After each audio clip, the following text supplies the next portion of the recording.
Don't book a cheap hotel. Heavy.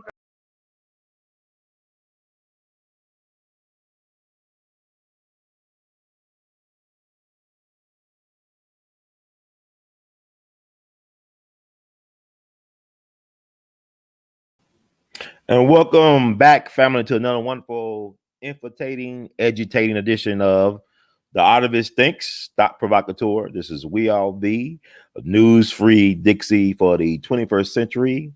Yes, and it's Black August. It's the unofficial, official Black History Month, as far as I'm concerned. It's always blacker, better, and hotter in August. Not just a time for barbecuing and sunbathing or going to the beach. It's a time of intense thoughts, action, and revolution. And I'm Brother Ron, also known as R2C2H2, the Artivist. I'm your host for this empowerment segment. Today, or tonight, rather, is August 16th, Black August the 16th, 2021. As you all know, this is a third year anniversary of the transition of one of our greatest, Aretha Franklin, the Queen of Soul, Riri. She became a righteous ancestor 3 years ago on this date. Also, August 16th is the death date of Elvis Aaron Presley, of Robert Johnson, and Babe or George Herman Ruth, also known as Babe Ruth. So this is a very interesting day in American history. Some of my greatest cultural icons make their transition read on August the 16th, which is very interesting. And I'm a big Robert Johnson fan. I love Aretha Franklin. And I'm going to talk about tonight. I'm going to keep this shorter than the movie because the movie is almost 2 hours and 30 minutes. I'm talking about the Respect movie starring Jennifer Hudson, who was handpicked, who was selected, who was chosen by the forever Queen of Soul herself, Aretha Franklin, to portray her in a biopic, which came out on Black August the 13th. That's Friday the 13th. actually had a chance to do a sneak preview of the movie on Tuesday, but I withheld my perspective for this day to honor her as well on her third year of her becoming a righteous ancestor.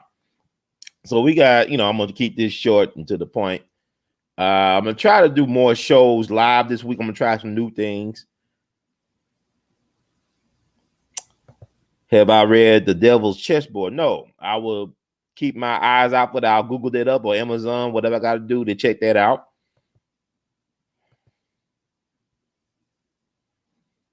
Thank you, Sister Donna or Sister Donna. We love you madly for tuning in and tuning out with us, because human salvation lies in the hands of the creatively maladjusted. So thank you for getting that notification. Hey, Sister Sunshine, you are the sunshine of my life. Okay, thank you for tuning in. I just try to do better about going live. I just ain't no dude. I just can't do what other cats do. I don't understand how people have so much to say all day.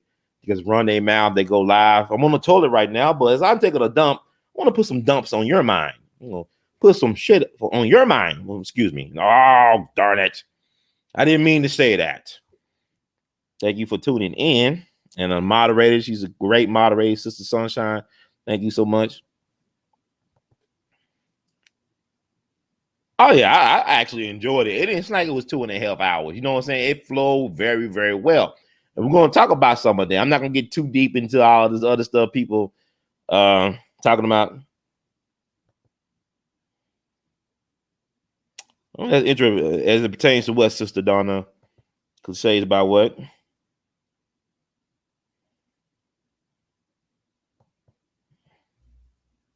Okay, the Devil's Chessboard. They're the Dulles brothers, right? Yeah, CIA is just one of the biggest mistakes in American history, I would believe, up there with the Federal Reserve. Even Harry Truman had misgivings. He regretted helping to create the CIA from what I read, how I interpret it. Because, they have, there's a great show on Showtime. I use one of my favorite shows of all time, Homeland. Y'all should, if y'all never seen Homeland starring Claire Danes, it talks about the CIA and really what it shows. I mean, it was on for several seasons, and it basically shows the CIA wasn't even worth the trouble of creating, because it done more to sabotage America's relationship with the rest of the world than it did any good. You can't name me one thing the CIA done to help protect America. Not on the record, I mean, stuff I can't think of. I mean, it made America stand in the world worse. I mean, it was just the 20th year of what? Skyscrapers. That that DMX song with Bono. It's very catchy. I like that DMX album too. It's very good. Very well. I mean, DMX never made any crappy stuff. Even his worst stuff was better than most. So I enjoyed that DMX album, the Exodus album. If you haven't listened to it, y'all need to check it out. It's very addictive. I mean, Nas has proven why he's arguably maybe the greatest rapper of all time. I mean, I love Nas. I mean, his music never gets old. He never gets old. I don't know what type of deal he made. His father's from Natchez, Mississippi. His father's a blues musician and jazz musician. He played on Nas' debut album. He's a cornet player, horn player, brother Alu Daru. I think that's how you say his name, but he's from Natchez, Mississippi. So Nas got that. He's a son of a blues player. He comes from the mud of Muddy Waters and Howlin' Wolf and Robert Johnson, all the greats. Mississippi has more Grammy award winners and nominees than any state in the country. As far as even people connected to Mississippi, like Quincy Jones was born in Chicago, but his people from Vicksburg. The Jones brothers. It was like some Chicago black gangsters, policy kings. They from Vicksburg. So Quincy folks from Mississippi. But we're talking about Aretha. Speaking of people from Mississippi, Aretha folks are from Mississippi. Her parents were from Mississippi. And let me talk about the movie.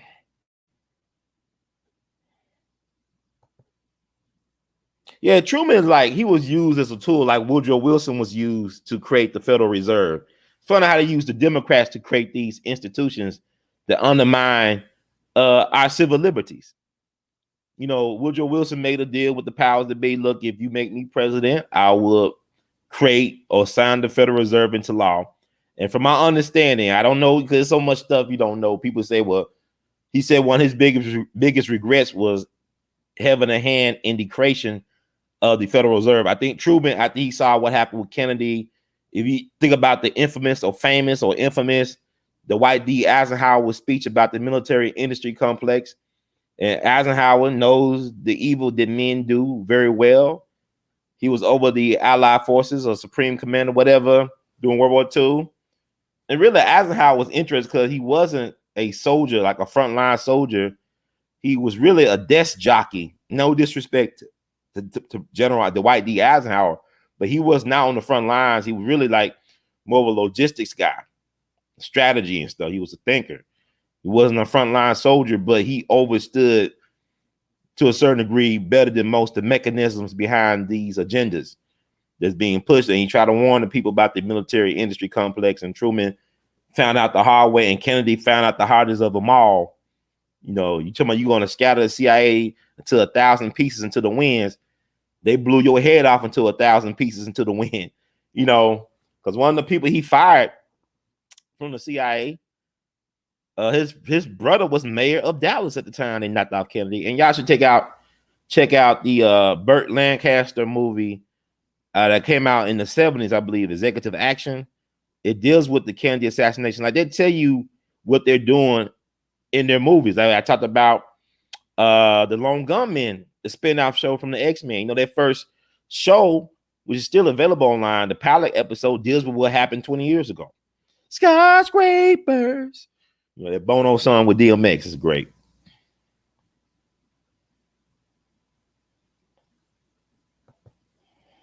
Okay, I gotta. Interesting times we're living in.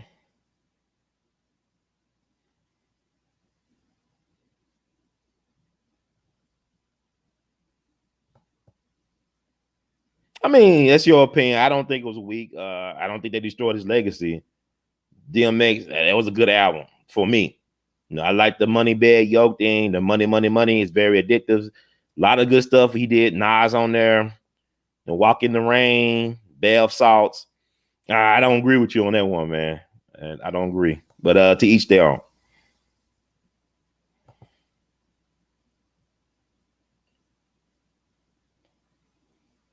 Fascinating. I gotta check that out. Is that guess I gotta look. I hope it's on Netflix or Amazon Prime or maybe Hulu. I want to see the Summer of Soul doc. And this year for the Jimmy Lunsford Jamboree Festival, we're gonna be honoring the Temprees, the great Temprees. If y'all know anything about soul music, y'all gotta know about the Temprees. They're gonna be one of our honorees for the 2021 Jimmy Lunsford Jamboree Festival homecoming court that's happening this October. I don't know what's going on. I can't predict the weather. I don't know what's happening right now in 2021. Everything's a mystery. But the show must go on. So we're gonna be honoring the Temprees this year. I definitely want to check out that Questlove Summer of Soul documentary about Harlem's Woodstock. Yeah. I think the Temprees were featured in that. So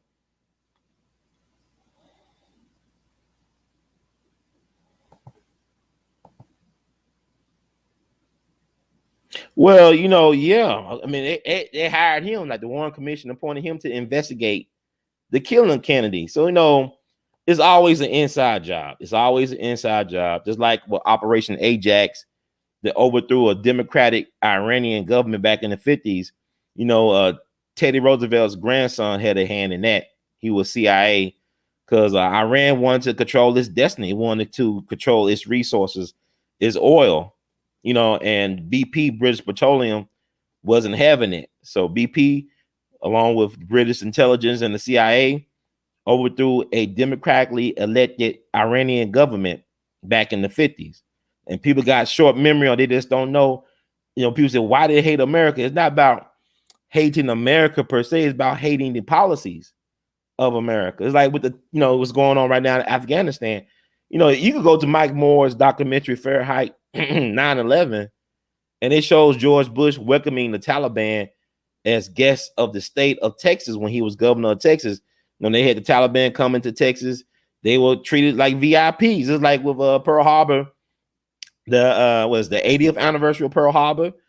You know, the guy who was the so-called mastermind behind Pearl Harbor, Emerald Yamamoto, he was a guest of the state.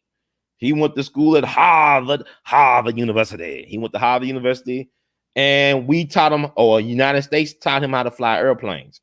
So he learned how to fly airplanes in America. Just guess who also learned how to fly airplanes about 20 years ago? I'm not going to talk about it on here, but you know, you get my drift. You know, America always trains its terrorists and enemies of the state. You know, like the paraphrase what Lincoln says, not the enemies on the outside, we will be destroyed from the inside. And that's how it works. So you even look at the Civil War, who were they fighting? You know, who trained Robert E. Lee and Stonewall Jackson and Jeb Stuart and all them guys? What academies and military institutes did they go to? You know, so it's just a game, the games. But let me talk about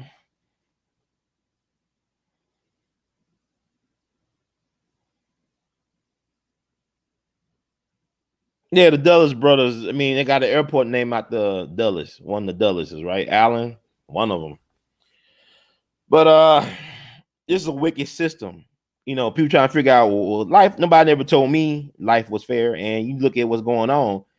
A lot of times the people that do the real work get forgotten about. It's like even in our community, so-called community of Black people, you know, we talked about Bob Moses on here. You know, he had lost brother Roniki, Rashidi, Dr. Roniki, or Ronoki, you know, Dr. Ronoki, I guess Rashidi. Great, brilliant intellectual who, you know, went around the whole world finding the melanated presence in all around the world. He went all around the world, really under the radar, except for those who was woke, you know, like the wokish community or people who was aware. But a lot of our people don't know who he is, Dr. Rashidi. But his work is going to outlive him.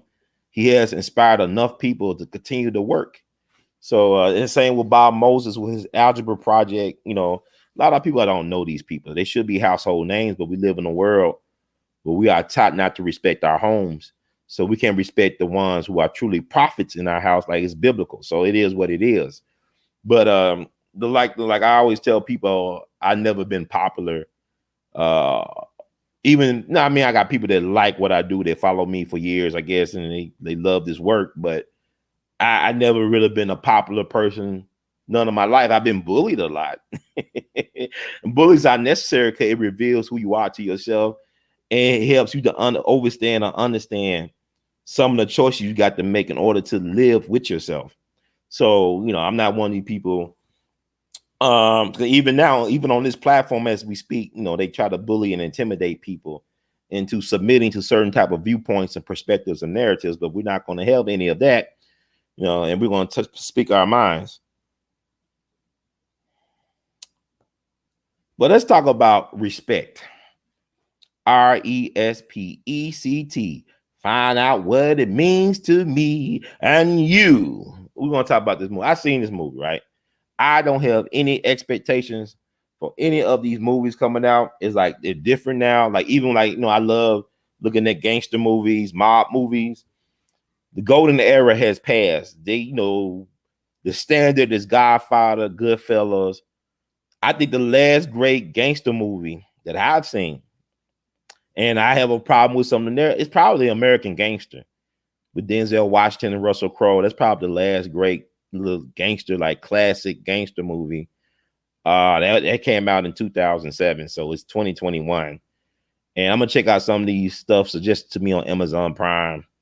Like I like what is that? Frank Vincent, the guy with the hair. You know, he played Tony Soprano's nemesis in the last couple seasons of Sopranos. He passed away maybe like 3 or 4 years ago, around time Bobby Dick Gregory passed away. Frank Vincent, I always love him in those mob movies like Goodfellas and Casino and all that stuff. I think he got a couple movies on Amazon Prime I'm gonna check out, but for the most part, The Godfather, Hollywood should never try to remake The Godfather. It was perfect. It's like talking to Miles Davis when he talk about, you know, he talking about Wynton Marsalis and them guys trying to recreate what they did 40 years ago back in the 80s. Said, we got it right the first time. How you gonna recreate what they got right the first time around? It's like, man, you know, Charlie Parker, Dizzy Gillespie, Miles Davis, Max Roach, Kenny Clark, Bud Powell, Thelonious Monk. We don't need, y'all can't, you know, it was that time for that to happen. So there's no need to try to recreate what they did. You should be trying to find out the way to voice what you're doing to amplify that. And I think it is important. Like when Wynton Marsalis is interesting, and I'm a fan of his work. He's a great, you know, you can't, he's a trumpet virtuoso. I mean, he's in a league by himself. He's brilliant. But, you know, a lot of our people don't get with Wynton like that. You know, he's an establishment favorite. You're right. He's not necessarily an innovator, but what I would say that he is a student of history, and like he won the Pulitzer for his Blood on the Fields that came out, I believe, back in the late 90s. And it was like he was the first jazz musician to win the Pulitzer Prize. It's like Kendrick Lamar was the first rapper to win the Pulitzer Prize. Pulitzer, y'all know what I'm talking about. White People Awards, you right? They gave Ida B. Wells a posthumous Pulitzer maybe last year, or Pulitzer. But, you know, it should have been Duke Ellington that should have won that award before Wynton. And they denied Duke. You know, he was up for something back in, I believe, around 66 or 67.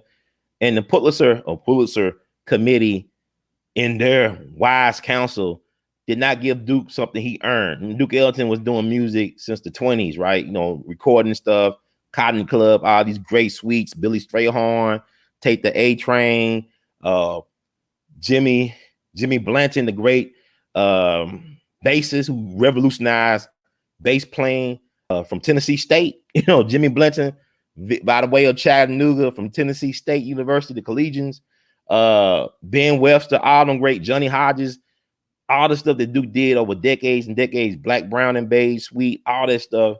And the Pulitzer thought he wasn't good enough. And like Duke, being who he was, a class act, said, well, God don't want me to be famous too young. And that man was approaching his 70s. But whatever you think about Richard Nixon, he had enough sense to honor Duke with a birthday bash at the White House. And Richard Nixon was interested. He's a very complex guy. He was a Quaker, and Quakers supposed to be an abolitionist, right? But he was a guy, he don't care for black folks, I guess. But he loved black music, he loved jazz, and he loved Duke. And so they honored him at the White House before Duke passed away. And from my understanding, Richard Nixon was a very accomplished musician. He could play best by ear. He could best play any instrument. You know, they say he could play piano, saxophone, and that's Richard Nixon. So I don't go by what the official narrative is on anybody, because they can make anybody, because no matter how good of a person you are, you will be the villain in somebody's story. No matter how much good I do in the world, it's people out there that will never like, let alone love or respect me. And it is what it is. And I'm interested, but it is what it is. So that's life. But saw the movie on Tuesday. Respect. I'm gonna focus on Aretha Mazzoni. I'm gonna keep this nice and tight. I had no expectations for the movie. Like I said, I don't go in, thinking, oh, this movie is gonna be like a classic. Like I talk about them gangster movies like Godfather, Goodfellas, Casino, that stuff. I don't see nobody coming close to that anytime soon, because the way they tell movies is kind of, the way they do stories now is weird.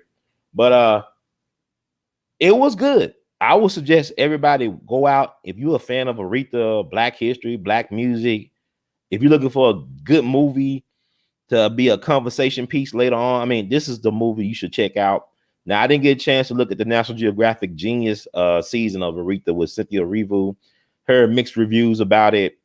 I'm going to check it out because I'm going to look at it. I want to know for myself what it's about. I saw Cynthia and Harriet was disappointing.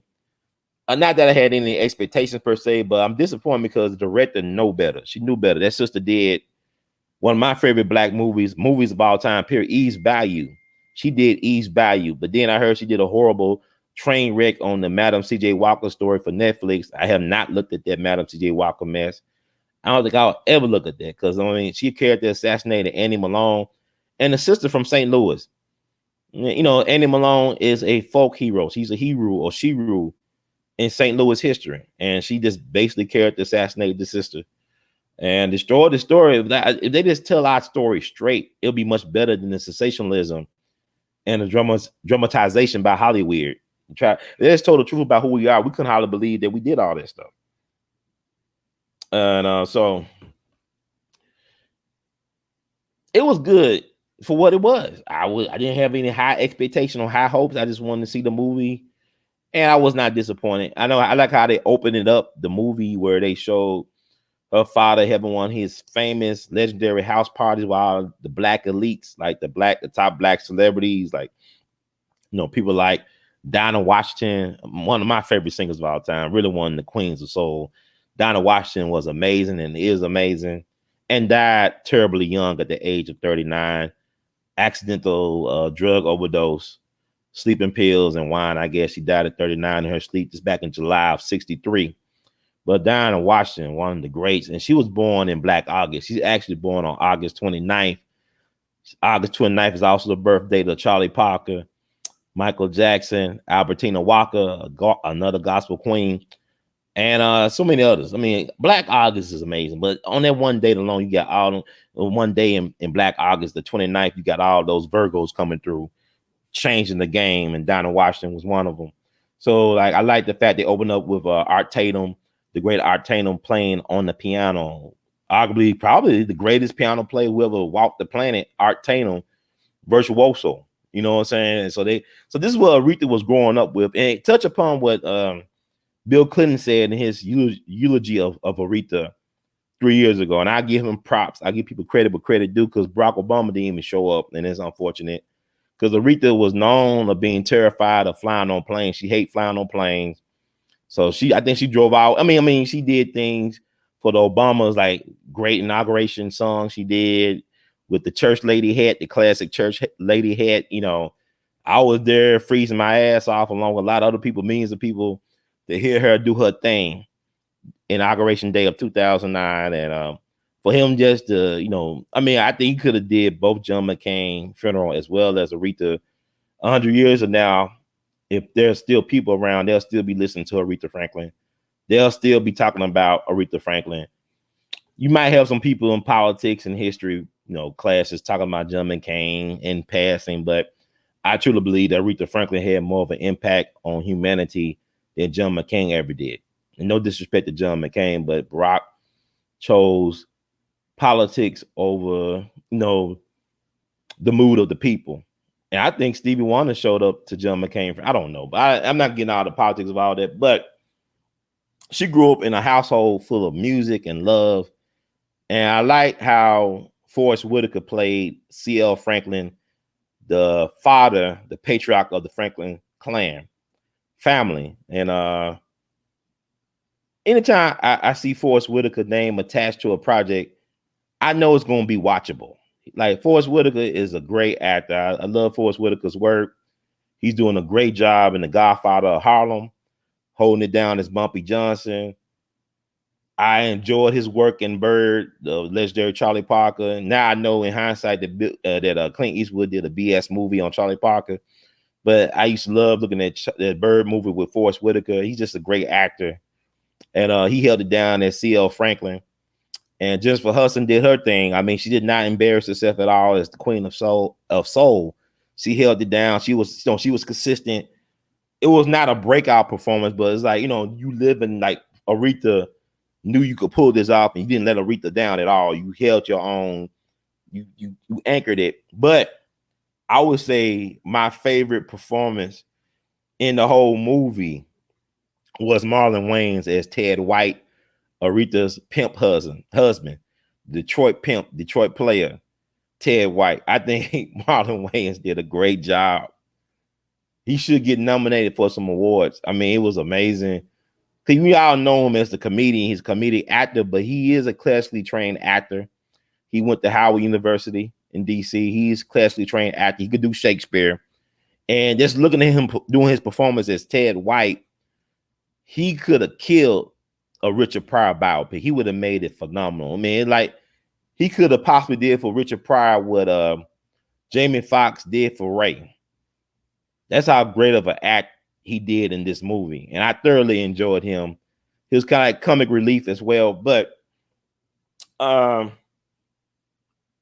movie reminds me little bit of an update on what's love got to do with it, but not too over the top, not too exaggerated, kind of restrained.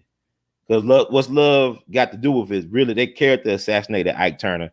And you know, with Honorable Judge Joe Brown, you know, all them people we talk about now, even Tina did not agree with how they portrayed Ike in her biopic. But it's Hollywood, it's sensationalism, it's dramatization. You know, it's you got to do these things, you know, because it's the medium that they work in. You got to get people's grab people's attention and imagination. So, but they really did a character assassination on Ike Turner.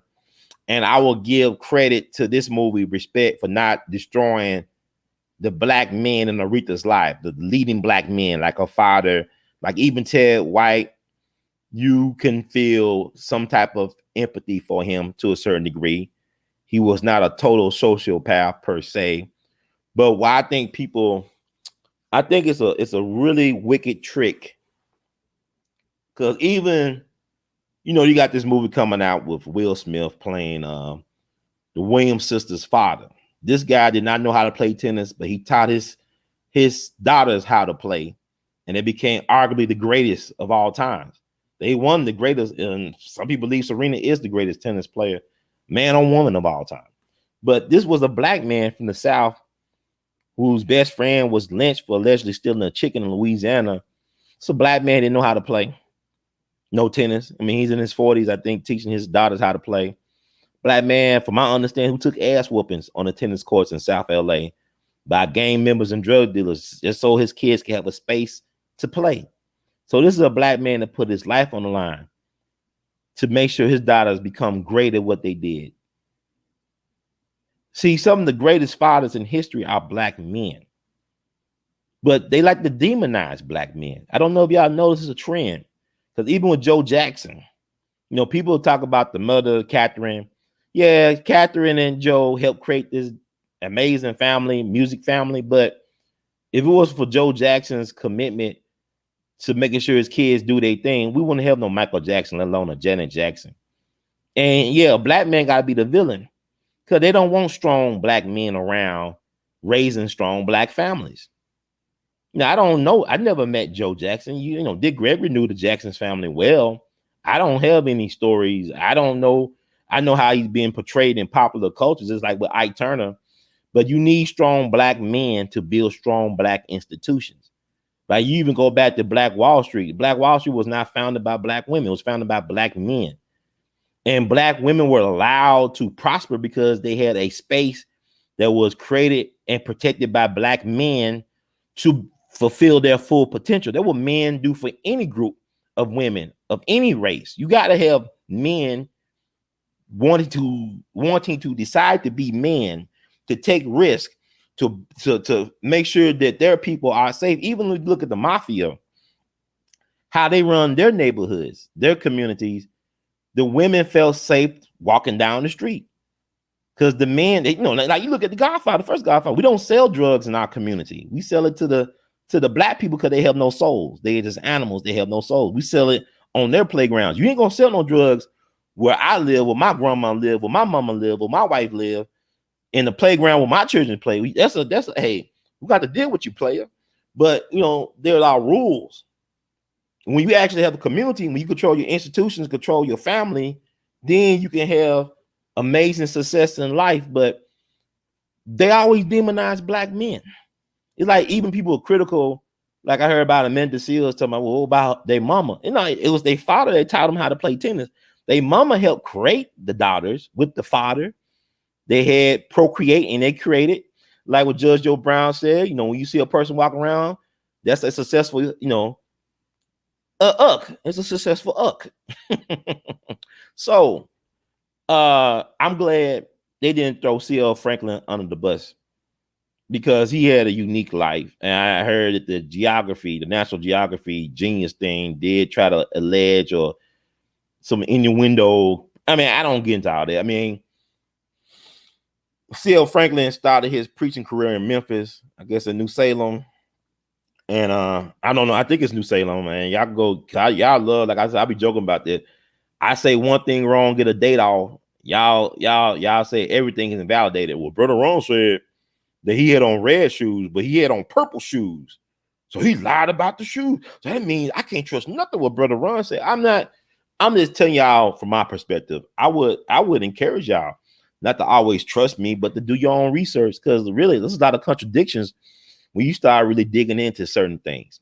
And my thing is, I'm not gonna throw C.L. Franklin under the bus. I wasn't around.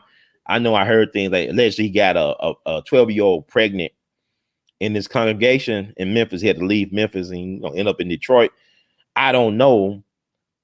Even the wife, they showed the brilliant Audra McDonald, the Broadway legend, Audra McDonald. She's brilliant, beautiful sister, great voice. She played Aretha's mother in the movie, made a brief appearance, and I don't even know how she really died. Cause you hear certain things, people say a heart attack, people say a car accident. I read certain things, people say she was murdered, foul play. I don't know. But I do know that her and C.L. Franklin had this amazing daughter, Aretha, that changed the game. And so it showed how her father played a part in getting her career on track. He gave her the space to be herself, the Black church, where she was able to grow. And then also she had access to all these amazing musicians like Dinah Washington, Art Tatum, Sam Cooke. They were family friends and all that stuff. So she's growing up in a incubator. She can't help but be great. And all this encouragement and all this love. So as tragic as people try to make her life, like, she got pregnant young and, it alluded to certain things that she was molested by a family friend in the movie. Okay, stuff happens. But like Baba Dick Gregory told me, he said, your life is a movie. Don't make what happened to you at 4 years old the theme of your movie. If you was molested at 4 years old and you live to be 100 years old, don't spend your 96 years remaining on the planet focusing on what happened to you at 4. Because then you just wasted a life that could have been worth living. So there's a lesson in there. So Aretha, to me, she didn't live a tragic life. It maybe was really messy, and life can be messy. Maybe it was really dysfunctional. And all of us are on the spectrum of dysfunctionality. Like I say, everybody's weird. Weirdness is on the spectrum. Dysfunctionality is on the spectrum. So everybody's just basically autistic. There's extremes of autism for everybody. Humanity is very autistic. If you think about it, because people say, well, so-and-so is bipolar. I think everybody bipolar. Who's happy all the time? Who's sad all the time? It's not to experience a well-lived life. You're going to have regrets and tragedies and all that stuff. You're going to have periods of joy and also sadness. That comes with living life, experiencing life. What made Aretha such a blessing was she was utilizing her pain as therapy for not only herself, but also for other people through her music. Her music was very, very healing for a lot of us. It was the soundtrack of our lives. So you got to thank somebody like Reverend C.L. Franklin standing with his daughter when she became pop and all this stuff mainstream. And people said, well, she lost the faith. Her father stood up for her and said, this is my daughter. She is a product of God. She is a product of the Black church. And also she's an activist. And I like the fact that they touch upon the fact of a close relationship with Dr. King. How, people talk about Mahalia Jackson, but Dr. King had a whole bunch of entertainers like Harry Belafonte, like Aretha Franklin, who was at his beck and call to raise awareness and funds for the movement. And I like the fact that they shed some light on that. Because, when she passed, they talk about how she was outspoken about Angela Davis, but she didn't actually get the bail money, but she was willing to put her name and resources on the line for Angela Davis. And but for her just to take a stand like that, but people don't know her background as being an activist, because Dr. King did a version of the I Have a Dream speech at her father's church before he did the famous version at the March on Washington back in '63. So her father had a close relationship with Dr. King, and you want to touch upon, I read, the FBI files that came out on Kennedy, the Trump release back in 2017. So I can focus a lot on King, and I heard some things about it. That King had a thing for blonde hair white prostitutes, supposedly. Now, I'm going to talk about it because, Reverend C.L. Franklin's long-term girlfriend was the great gospel queen and singer Clara Ward. I think her name was Clara Ward. Make sure y'all crucify her brother. But I read somewhere that allegedly they was into that wild stuff. Like, when Aretha died, they kept on quoting Ray Charles about the black church experience, how, they have all them orgies. And allegedly, C.L. Franklin and them had a reputation for having orgies. And, it came out in the JFK crap that Dr. King allegedly had a orgy in D.C. with a minister from Baltimore. Allegedly somebody got raped or whatever. I don't know, man. I can't trust the same people that supplied the gun that killed Dr. King with the truth about Dr. King. You hear what I'm saying? So, Clara Ward, but allegedly Clara Ward will, secure or procure or whatever you call it, prostitutes for Dr. King of the blonde hair, blue eye variety, and they will have orgies, supposedly. But you know that Clara Ward was a longtime girlfriend of Reverend C.L. Franklin. He never got remarried after Aretha's mother, But my thing is this, in the home invasion, Reverend C.L. Franklin was, got shot up in a home invasion, and he, went into a comatose state, and then he died several years later after that. But somebody said he got shot in the groin. I don't know. I wasn't there. Cash from Detroit told me that. My thing is, I'm not really focused on the personal stuff. Like I tell people all the time, you follow me around 24 hours, you're going to be disappointed because I'm a human being. I eat, sleep, and sugar, honey, iced tea like everybody else. I put my pants on one leg at a time. And my thing is, no matter what I be going through on a daily basis, whatever, 100 years from now, the art remains, not me. I'll be gone, but hopefully people can enjoy my art and whatever I left behind as a contribution to humanity. Like, I don't look at these things as tragedies. A lot of stuff is innuendo and gossip and all that BS. Like, I talked to people that were close to Dr. King. I told them what I heard about Dr. King. They said, well, what if it is true? So what? You know what I'm saying? So what? I mean, he was a man. Of course, there was women and food and drink and smokes and wine and all that crap around. But still, though, he gave his life for a cause. He was a man like everybody else. He had his follables and foibles, whatever you call it, but he was a man. It don't make a difference. So that's how I feel about C.L. Franklin. I don't know what's true or wasn't true, but I do know that he did a lot for the civil rights movement to advance black people, and he had this wonderful daughter that really was a great contribution to the world. But I just think it's weird how they portray black men in these Hollywood movies, that we can never be just great men. We always got to have some type of flaw, some type of tragic flaw that need to be more amplified than our actual contributions. Like, Ike Turner is a rock and roll god, but in the movie, you think that Tina Turner made him. No, Ike Turner made Tina Turner. That's why she kept his last name, because that last name Turner is rock royalty. Ike Turner made Tina. That sound, everything, the look. When they were trying to get Tina away from Ike, Tina kept on telling the white men, look, you got to go to Ike. Ike run everything. Ike control the band. He tells what to wear, what to sing, and all that stuff. B.B. King, I believe, it said that B.B. King said that Ike Turner was the greatest band leader he ever saw. And that's B.B. King. B.B. King was known as a great band leader and a leader in his own right of his organization. But I believe they said B.B. King said that Ike Turner was the best he ever saw do it. Ike Turner from Clarksdale, Mississippi, like Sam Cooke and John Lee Hooker and Smoke Weed Every Day. Nate Dogg and Rick Ross, the rapper, and Charles Wright. Express Yourself. They're all from Clarksdale. Okay? So Ike Turner is a rock and roll guy, but he's a butt of people's jokes now. My mama saw him at the rent-a-car place in Memphis back in the early 2000s, and she recognized who he was, and he was so happy that somebody recognized him, let alone a black woman. He autographed something for my mom. This is before the days of, you had your cell phone, everybody taking selfies. It's before the days of social media. So my mom, I think, got his autograph, whatever, on something, but he was he was happy to be recognized, by black people, and not be, looked upon as a pariah, because towards the end of his life, according to Judge Joe Brown, he was trying to help battered and abused women become better, lead better lives. He had an organization that was trying to provide money and resources to battered women, to get them out of domestic. I'm not saying he was a saint. I'm just saying that it needs to be a fair and balanced assessment of black men in these white patriarchal spaces.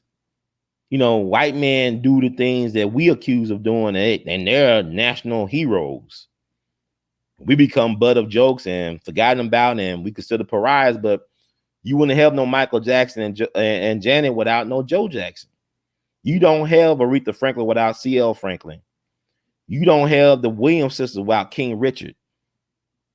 You don't have Tiger Woods without his black father. So I'm just saying, no, Ike Turner, allegedly R. Kelly of his day, Ike Turner was abused by black women. You know, it was black women when he was growing up in Clarksdale taking advantage of him. You hear the story, people always talking about how black men can be predatory towards young people, but you hear black women taking advantage of black boys too. You know, you get a black woman in their 40s mess around with a boy, he's 10 years old.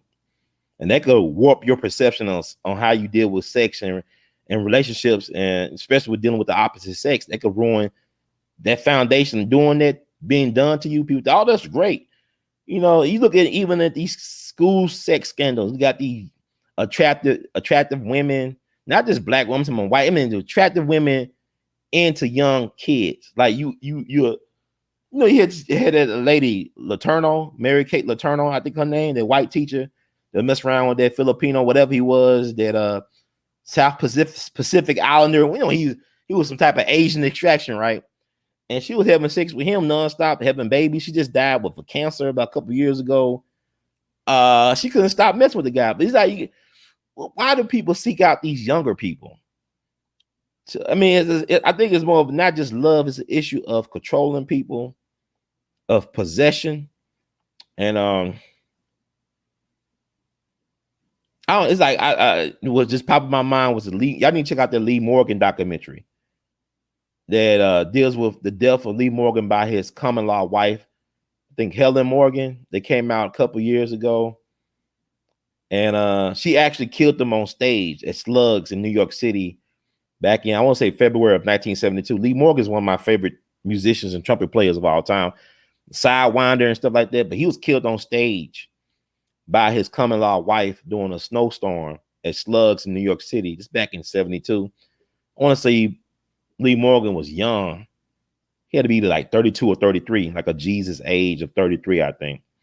But they did a documentary based on these recordings that was done by somebody years later, talking about her side of the story, because she actually helped save Lee Morgan when he was down and out. He was, really bad, strung out on heroin, and she actually resurrected him and his career. Like, if it wasn't for her taking him in and saving him, a lot of classic Lee Morgan material would not be out there today. But at the same time, she took his life, and the way she spoke, and she was older than Lee Morgan. She was older. She was an older woman from North Carolina, and the way she spoke about Lee Morgan, they said, I saw him as a possession. Like, she didn't see him as like the love of her life. She didn't see her. She could have had love for him, but it was like a love, like a person held for a dog. The way she described it, that was the vibe I was getting from her. Like, it wasn't like a love, like, oh, I love him as my man. Like, I love him because I helped to create him. I helped to save him. I saw him out in the gutter, and I helped, I helped bring him back to life. So I gave him life, and I took it away from him. So to see his friends talk about it, because the pianist for his band when he got killed on stage was a guy from Memphis named Harold Mayburn, a great jazz pianist that I talked to and met a couple of times and even interviewed. And he always would have been reluctant to talk about that night at Slugs. It was very traumatic for him to see his friend get shot up like that by his common law wife. But Harold Mayburn died, I want to say in 2019. Last concert I saw him was in Memphis back on April 4th, 2018 at Rose College. And I talked to him backstage. He was an interesting guy. But yeah, the friends were kind of conflicted. Some of them hated her for killing Lee, but then they said, you know what? If it was for her, from Helen saving his life, a lot of stuff that he was able to do in that short period of time he was still around, he would never done. So it's like it was very conflicted for a lot of people.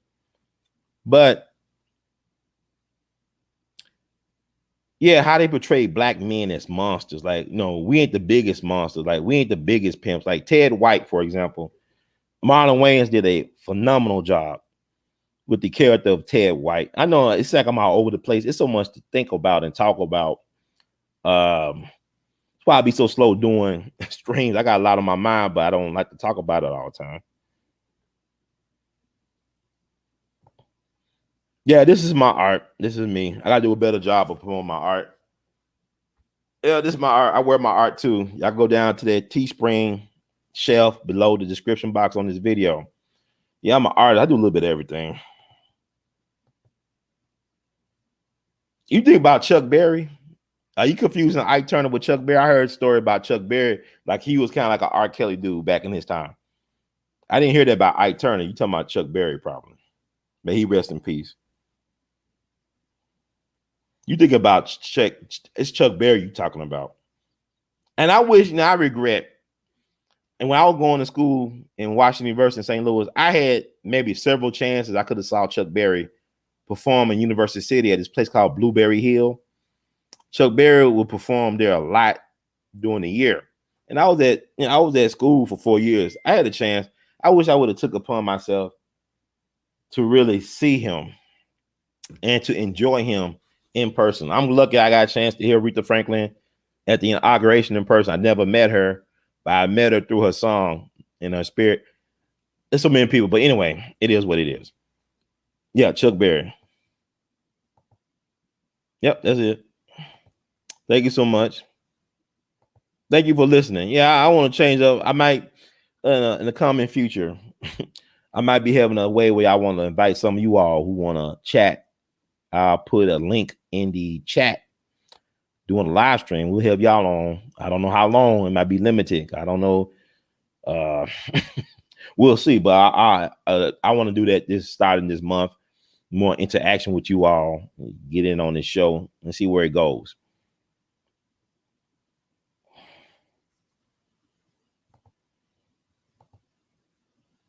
Yeah, I got a bum rap. I wrote a book about his life, and he was blacklisted. It was people that blocked the distribution of his book. Okay, he tried to tell the side of his story. Like, no, that what's love got to do with it? They paid Ike some money, and he signed off on some things. He didn't read the fine print. Like a lot of us be signing stuff, we don't know what the hell we signing until when stuff hit the fan, and we say, "Oh my God, I signed away this and that." So I got a bum rap, but that's what I'm saying. Like we don't know our history. And this is why it's important to tell our stories like Dr. Bill Cosby. What he told me on the phone when I had a chance to talk with him was that we got to tell our stories. Once it get to the Hollywood level, our story gets distorted. So even with this platform, or even with my cell phone camera, the things I do to document and tell these, there's so many stories out here that need to be told. And we all can't get no multi-million-dollar Marvel studio budget to do it, but we do have the means to get it done. Like, Bill Cosby was telling us, don't underestimate the power of your little camera to tell powerful stories. There's so many stories out there to be told, but getting back to Ted White, Aretha's first husband, Marlon Wayans did a great job, and I really enjoyed Marlon Wayans' interpretation of Ted White, but we got to be careful with these Hollywood movies. There's an agenda to be made at the expense of the image of the black man. Ted White was a pimp, and he actually did use his pimp money, the money he got from his prostitutes, to finance the career of Aretha Franklin.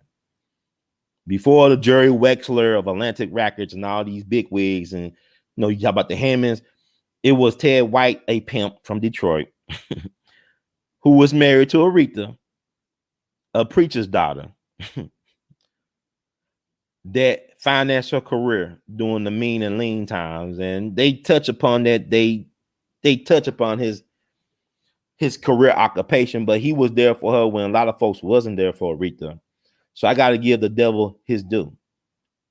And it was a scene like they actually used, like it was a documentary they did on ABC, I believe.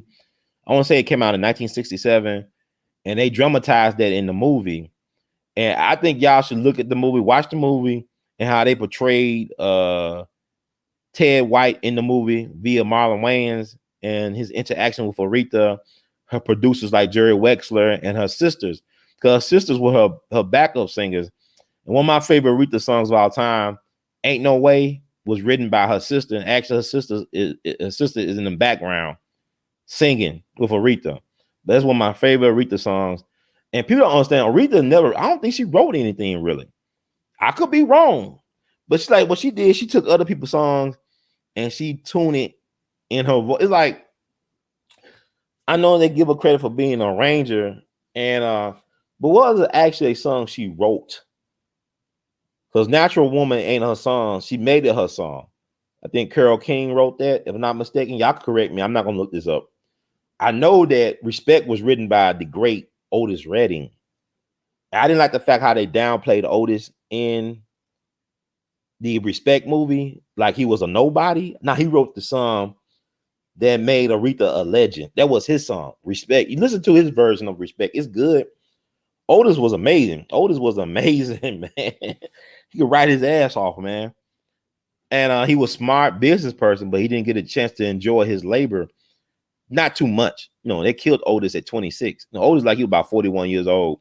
He was an old soul, but he was a hell of a songwriter. He wrote "Sit on Dock of the Bay." He had his own publishing company set up. He's buried on his ranch called the Big Old Ranch outside of Macon, Georgia, where he's from. I think it's a 300-acre ranch. I hope that his family still had control to his intellectual property. You know how they do it. But he worked with Stax and Atlantic.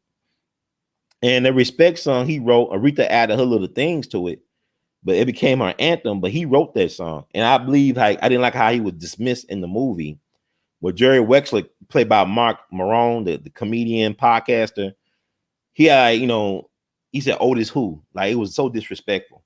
And Jerry Wexler had a business relationship with Otis Redding and Stax. And for him to dismiss Otis like that in the movie, I'm not saying he did that in real life, but like, this is another way to disrespect and discredit a black man. That black man provided the words and the inspiration for Aretha to put her spin on it. You can't name me I don't know one Aretha song that she wrote. I don't know one, but she is like Puff Daddy or anybody. Like, people talking about, well, Mary J. Blige, who played Dinah Washington. I love the fact that Mary J. Blige played Dinah Washington in the movie. It was short cameo, but it was powerful and impactful. A brief appearance, rather. She didn't play herself. She played Dinah Washington, a queen of music. And Dinah had to put Aretha in her place. Don't ever disrespect a person by singing their song. And my thing about this is, Mary J. Blige was accused of not being original enough that she'll take other people's songs. I don't see no problem with it. Like, Frank Sinatra didn't write no songs. I don't think Nat King Cole wrote any songs. I could be wrong. Nat King Cole, then Nature Boy. One of my favorite songs by Nat King Cole is Nature Boy. He didn't write that. But it's identified with him, Mona Lisa and all that stuff. Those songs I identified with Nat. It's like with My Way with Frank Sinatra, another one of my favorite singers. He didn't write My Way. Frank Sinatra didn't write any song. He just took the American Songbook and other things, and he put his spin on it. And I think with Aretha, because it took her 9 albums to find her voice. And she had to go back to her roots, her gospel roots. Her biggest selling album is that Amazing Grace album she did at Reverend James Cleveland Church in Los Angeles. And I like the fact that the movie ended on that. It didn't go into the older Aretha. It just ended at one of her greatest early achievements. She finally found her voice, and she had to go back to her roots to do it.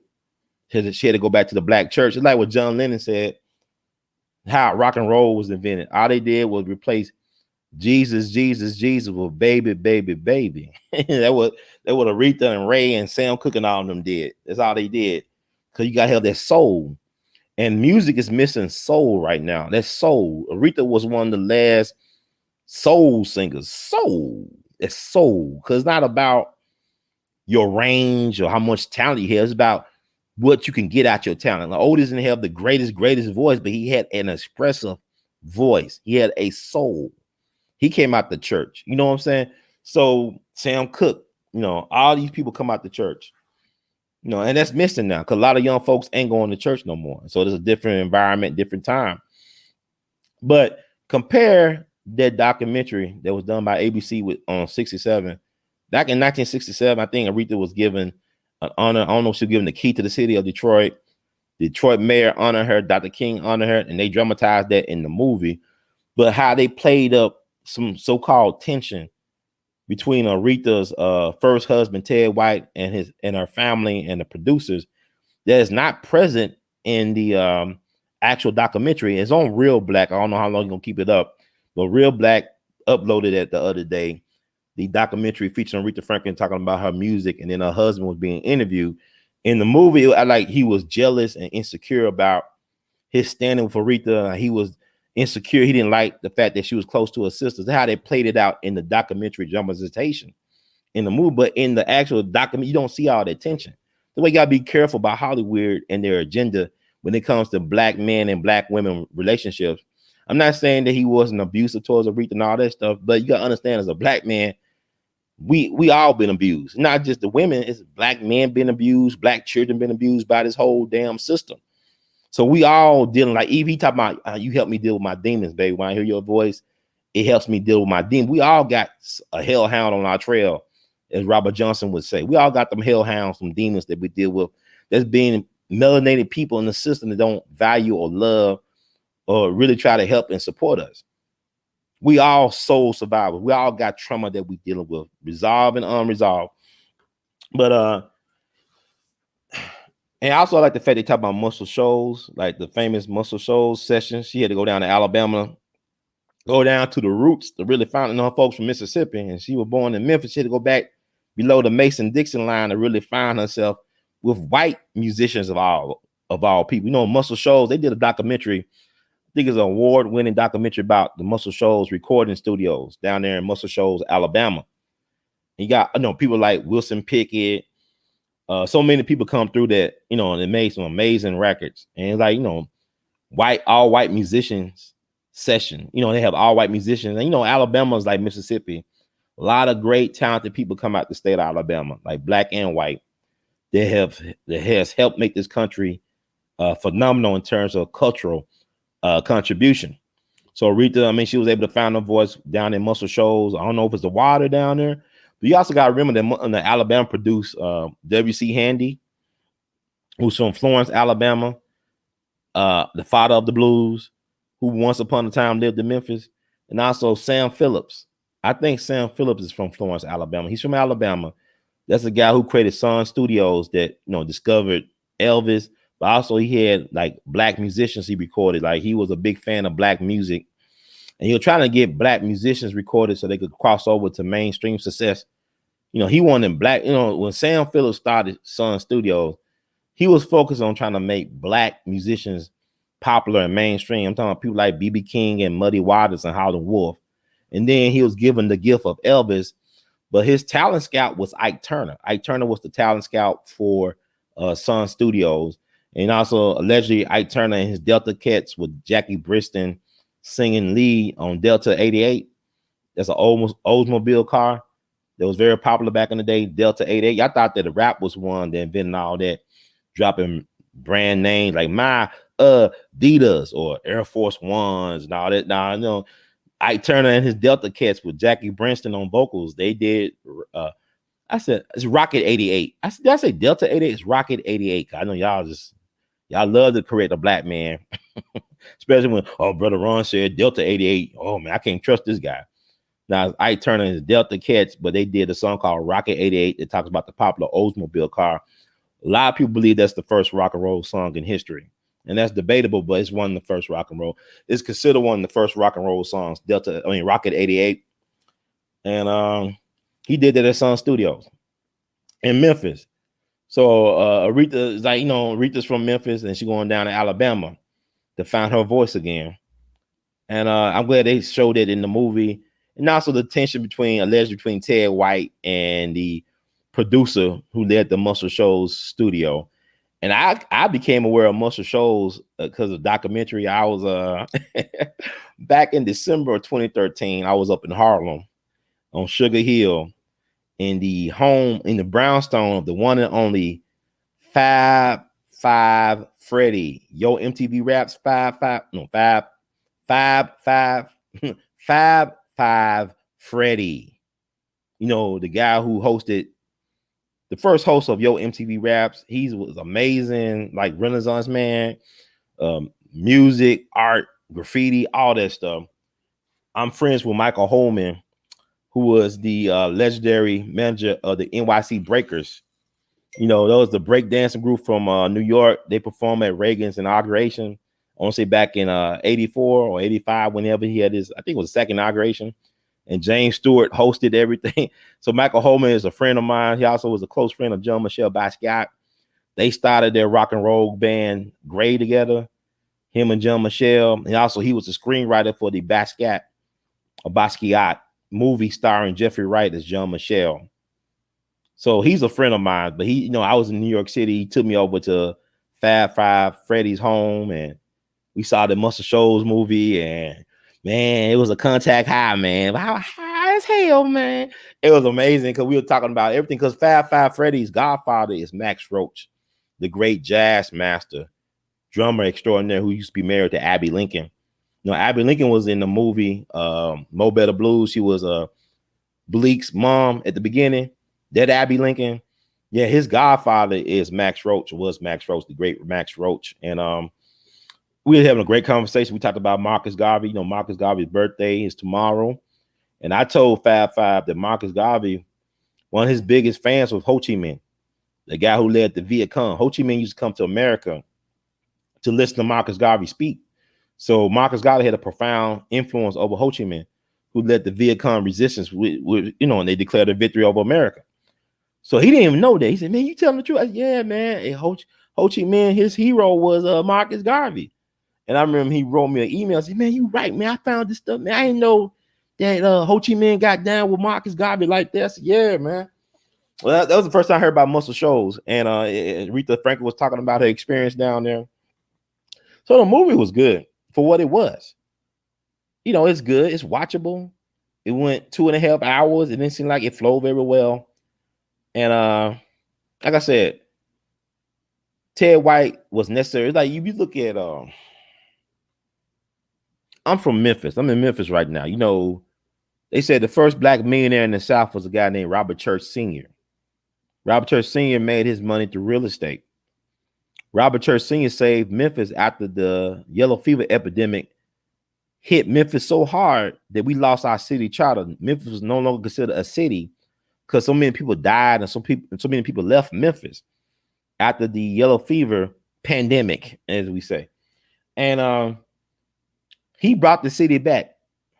He brought some of the first bonds to bring the city back.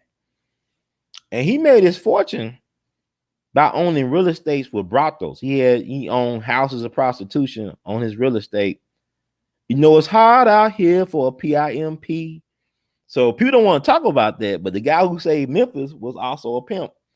And he was a benefactor of Ida B. Wells. He helped Ida B. Wells out when she was struggling with money. And he was from Holly Springs, like Ida B. Wells, and her family was from Holly Springs. And I think he had an acquaintance, he knew her family well or respected her family, so he helped her out when she was short on money. But he was considered the first black millionaire in the South. And also his daughter was Mary Church Terrell. Mary Church Terrell was one of the first black women to get a college degree in this country. She went to Oberlin College, became a renowned educator in DC, spoke several different languages fluently, was married to Robert Terrell, who was from DC. He was a judge. He was a black judge. He went to Harvard Law School. So, and she also helped reintegrate DC after Woodrow Wilson resegregated DC. So Robert Church Sr., shout out to him. And also I heard he gave some of the seed money to start Greenwood, Tulsa, Oklahoma, Black Wall Street. But he was a pimp. And nobody likes to talk about that. But he survived the Memphis Race Massacre of 1866. White folks came into his saloon on Beale Street and shot him point blank in the head. He was able to survive and testify before Congress what went down in Memphis. Ooh, black folks caught a lot of hell. But we always trying to rebuild and the system don't love us, because like the Memphis Race Massacre, I think all the black churches and schools got burnt down in Memphis, and was started by police brutality. Like all these riots not started by black misconduct, but by police brutality, abuses of police power. So, I don't know what I'm talking about. I lost my train of thought, if I had any thoughts at all, but it's not the definitive Aretha Franklin story. Jennifer Hudson, like I said, she didn't do a horrible job. She didn't embarrass herself. She could actually sing. She was singing them things, singing them tunes, and she can act. And there's more Aretha stories that need to be told from different perspectives. And people laugh. I think Aretha wanted Halle Berry to play her at one point. And Halle Berry, I don't think she could sing like Aretha. Nobody can really sing like Aretha, but I can see what she was getting there with the Halle Berry thing. Because you look at Aretha, Aretha was very attractive to me. I can't speak. I can only speak for me. Aretha had a round face. You know, Jennifer Hudson has like angular jaws. Her jaws got angles to it. Aretha had more of a rounder face. I ain't talking about because she was big, but I'm talking about she was little. She had that big old chest. You know, I mean, I can see why brothers went for Aretha, man. She was a little hot mama back in her time. And but I can see Halle Berry playing a young Aretha like that and pulling it off. You know, perhaps, maybe years ago. I don't know. But like Will Smith don't look like Richard Williams either. Will Smith didn't look like the dude he played in Concussion. Concussion, the movie about NFL players, CTE. Why is Will Smith playing all these roles? I don't know. Are they gonna get Will Smith to play Dick Gregory too? It was a cat. Somebody said that Wood Harris could have played this Williams sisters' father, or Idris Elba, whatever his name. Maybe there's a couple of people I could have saw doing that. But anyway, it looks interesting. But don't let Hollywood have the final say on our stories. That's all I'm saying. Oh yeah, she was gorgeous, man. Aretha, man. You seen that picture of her with her father and one of her sisters with her chest all her chest stole the show, man. Oh my God. Lord have mercy. Oh my God. Thank you, brother Daryl Nix. We love you madly for your donation. Keep it coming, bro. Love you madly. Likewise. But and she was gorgeous, man. And she loved men. And the thing what I like about Aretha, she loved black men. She loves strong, masculine black men. No matter what you think about her dysfunctionality in her family, C.L. Franklin was strong. I mean, yeah, like, you know, Dr. King said human salvation lies in the creatively maladjusted. And Aretha was definitely creatively maladjusted. Her family was, but look at the contribution that was made. You know, people talking about she had these kids. Now, I mean, life happens, man. Life happens. It's like a person. I don't think a lot of people think, well, if I have a child, my child will end up becoming a mass murderer or serial killer. I don't think too many people think like that. They raise their kids to be all like crazy psychopaths. I mean, stuff happens. Nature versus nurture. But Aretha was definitely hot. Oh, she was. It's Hollywood. Anything can happen. He could probably play Dick Gregory and people like go with it. And I don't want to go with it, you know.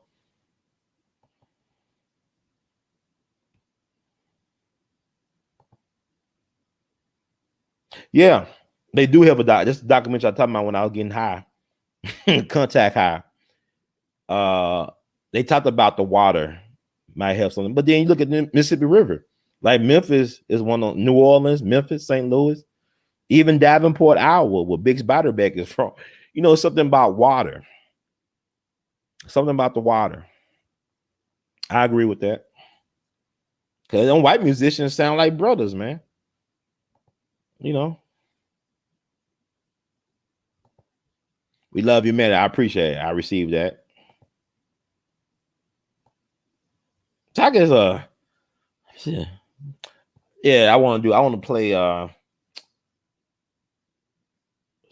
throwback from 3 years ago. The first thing I want to play is Judge Joe Brown, his reaction to Aretha Franklin's legacy interview, and keep judging your thoughts and prayers. He's going through some stuff right now. Hopefully he'll be bouncing back soon, but just keep him in your thoughts, positive energy, positive vibes. You know, just vibrate towards the judge to overcome whatever he's dealing with right now. Yeah, Fantasia played Patti LaBelle. No, she was up for the Aretha role too. Fantasia is gorgeous. I mean, to me, something sexy about her. It's something I like. People like. I like messiness. I love mess. It's something about Fantasia. She went through so much stuff that you know that she could know how to love. Like she know how she could love you, so like she could nurture. You look at her lips and her body. Oh my God, her lips. You could tell that she know how to love hard. And sometimes you got to go through stuff in order to love hard. And even when stuff don't work out, you still gotta love. And I'm learning you gotta be able to love, regardless of how things become so messed up with people. Don't give up, give out, and give in because it didn't work out. Look at Aretha. Aretha kept on loving hard. She went through all types of tumultuous relationships and stuff, and it fed her art and it fed us. Like it's like her music is our therapy. But yeah, I just love the fact that you know how to wear your battle scars, your wounds in life well. I mean, she is so delicious. Yeah, Macon, Georgia is powerful. Then you got James Brown. He's connected to Macon, Savannah and all that place. There's something powerful about Georgia and the Carolinas. But let me play this Judge Joe Brown thing. Yeah, I had the fire alarm going off in the back. It is what it is. Smoke alarm, whatever the hell y'all call it. But play this and we'll be right back, y'all. We all be News Free Dixie for the 21st century.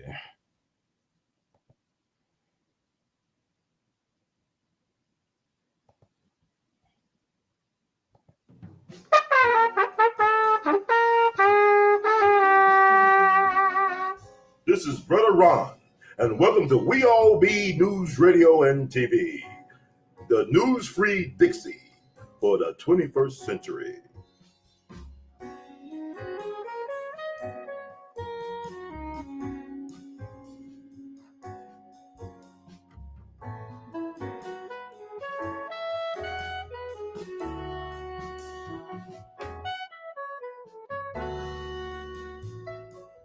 What are your thoughts about Aretha Franklin? Are you familiar with her? I mean, have you ever met the lady before, or are you familiar with her works? I mean, she's not that much older than me. Mm-hmm.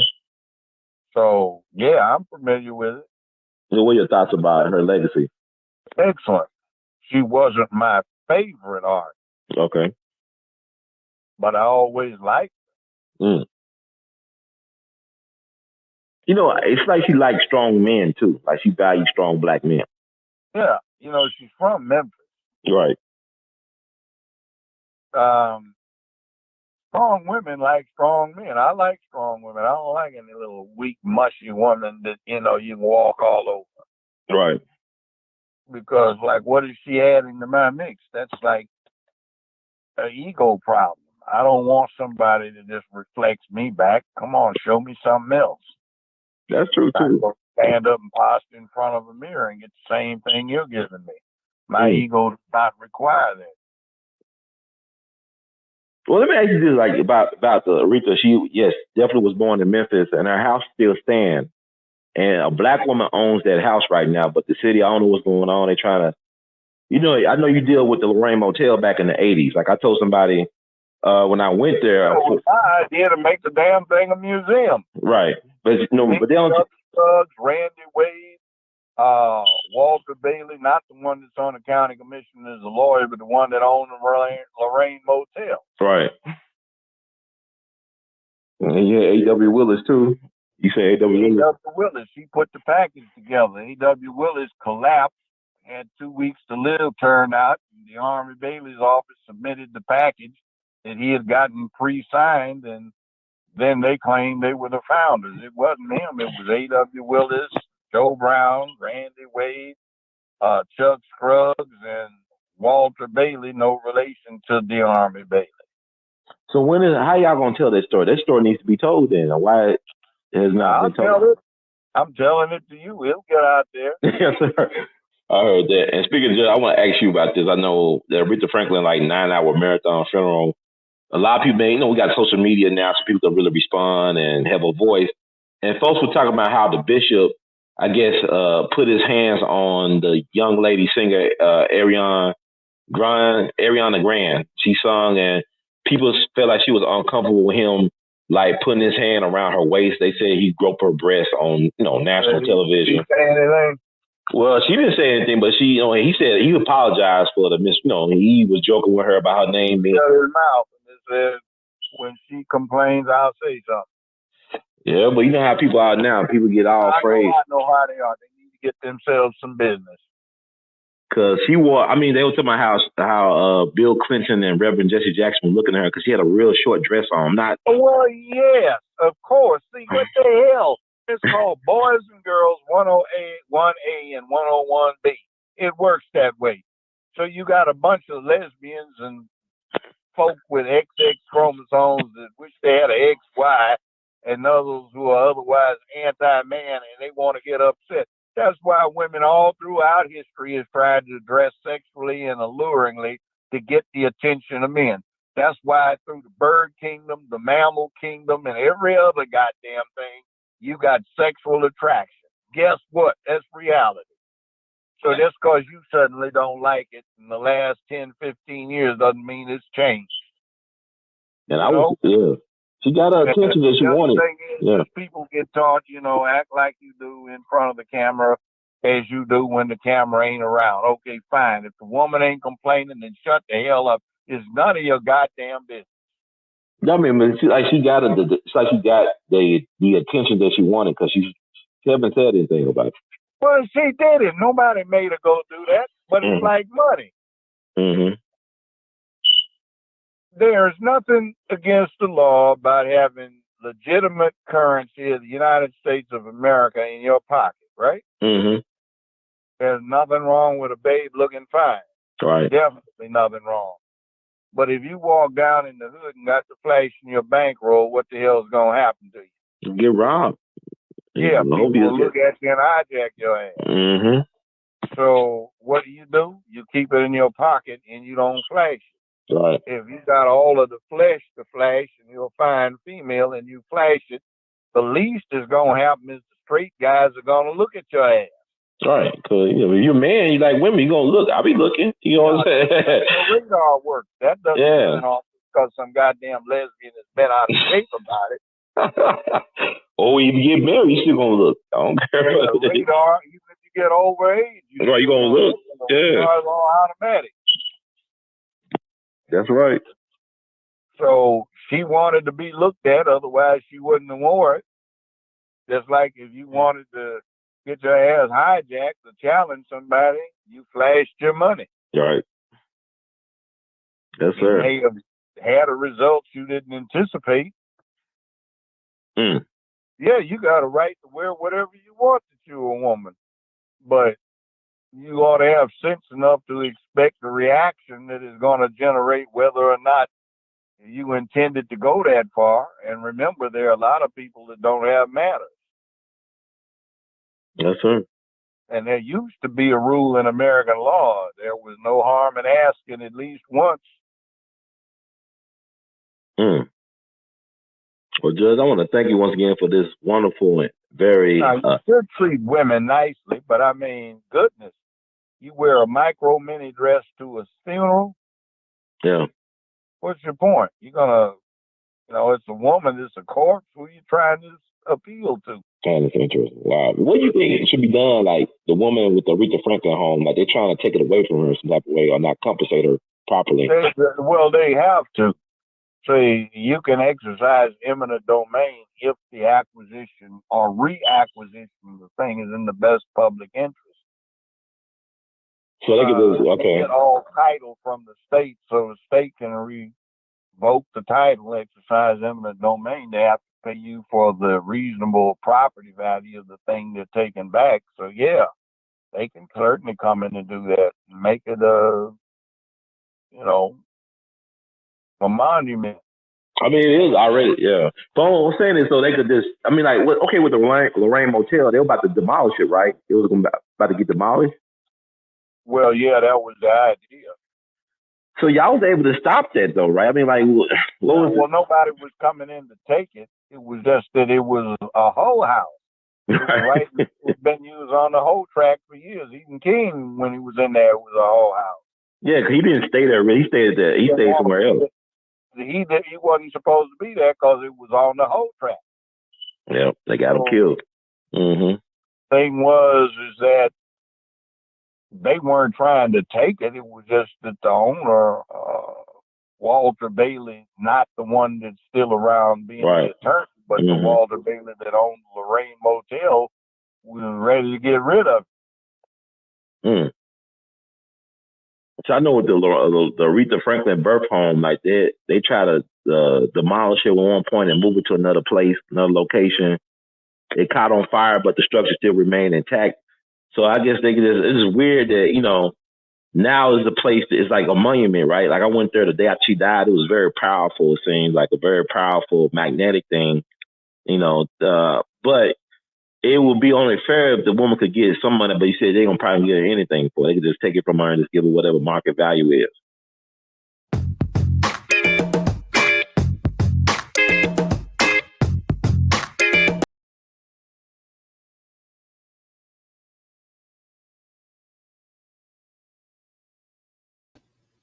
And that was the Honorable Judge Joe Brown. That's about almost 3 years ago.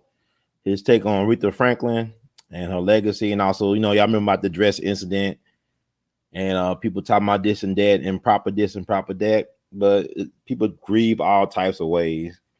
Like people, I'm type of cat, I like to take pictures of people in the casket and take them with the people. A lot of folks don't like that type of stuff. They think it's disrespectful, but that's the way I show love, by taking pictures with loved ones that I respect. I don't have a problem putting my hands on the loved one and wishing them farewell. People got to think about dead people. I'm the type of cat, I like eating lunch and dinner at cemeteries. I can sit in my car and just be there for hours at a cemetery, just meditating and eating. Dead folks don't care if you smack and you eat, you got bad dinner, table habits or whatever. They're not asking for your food. They dead, and I was eating chicken wings and hot dogs. Well, my grandparents are buried at the West Tennessee National Cemetery last Friday. It was thunderstorming. I was just there, just eating and meditating and thinking about life and trying to be in the moment. But anyway, thoughts and prayers with Judge. Yeah, I said about Fantasia. I want to see somebody said, oh yeah, she very tasty. She well done and everything. I bet she tastes good with some steak sauce. I'm just weird. Like I said, if you follow me around 24 hours, you'll be disappointed. Yeah, like a T-bone thing. Yeah, Fantasia got it. This is something about black women. Now, this is interesting. Okay.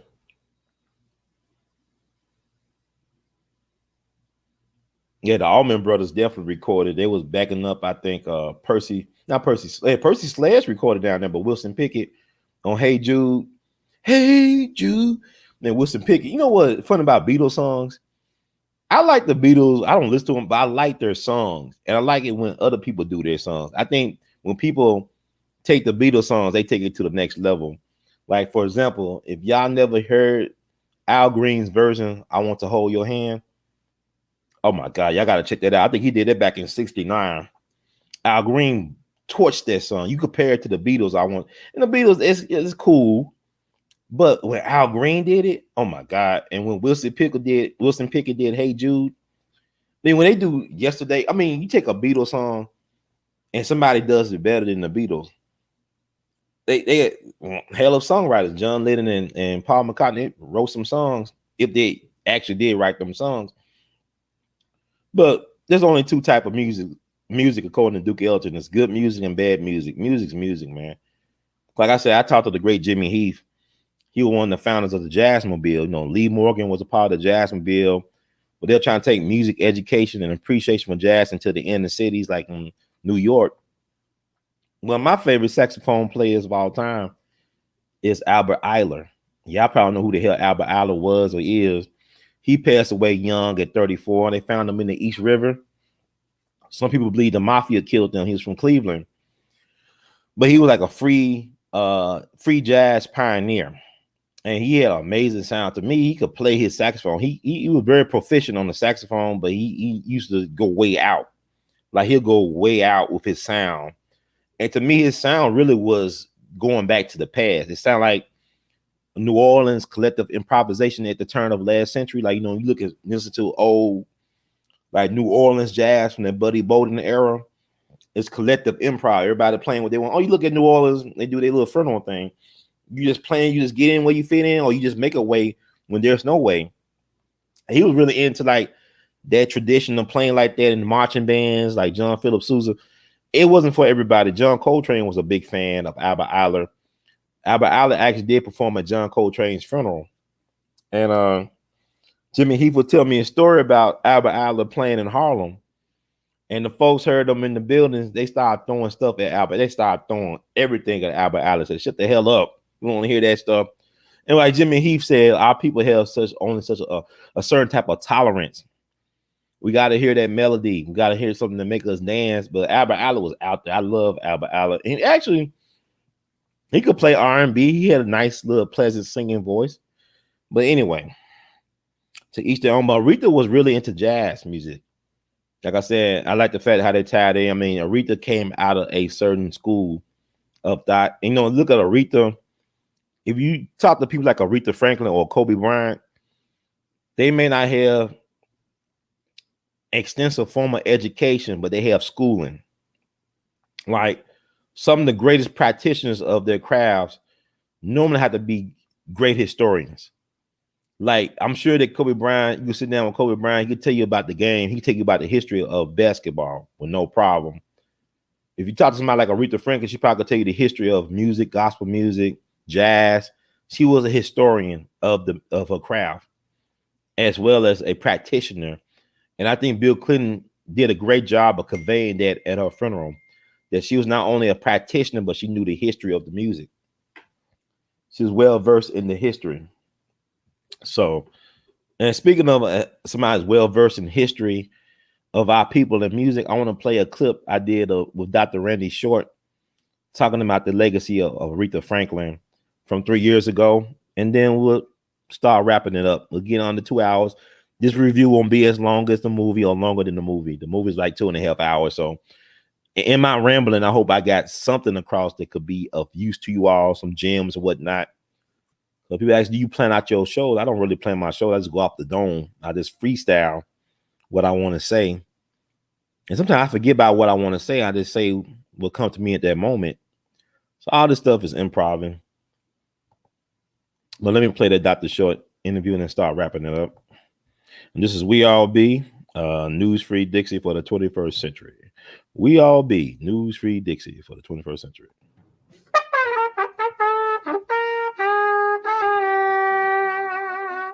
This is Brother Ron, and welcome to We All Be News Radio and TV, the News Free Dixie for the 21st century.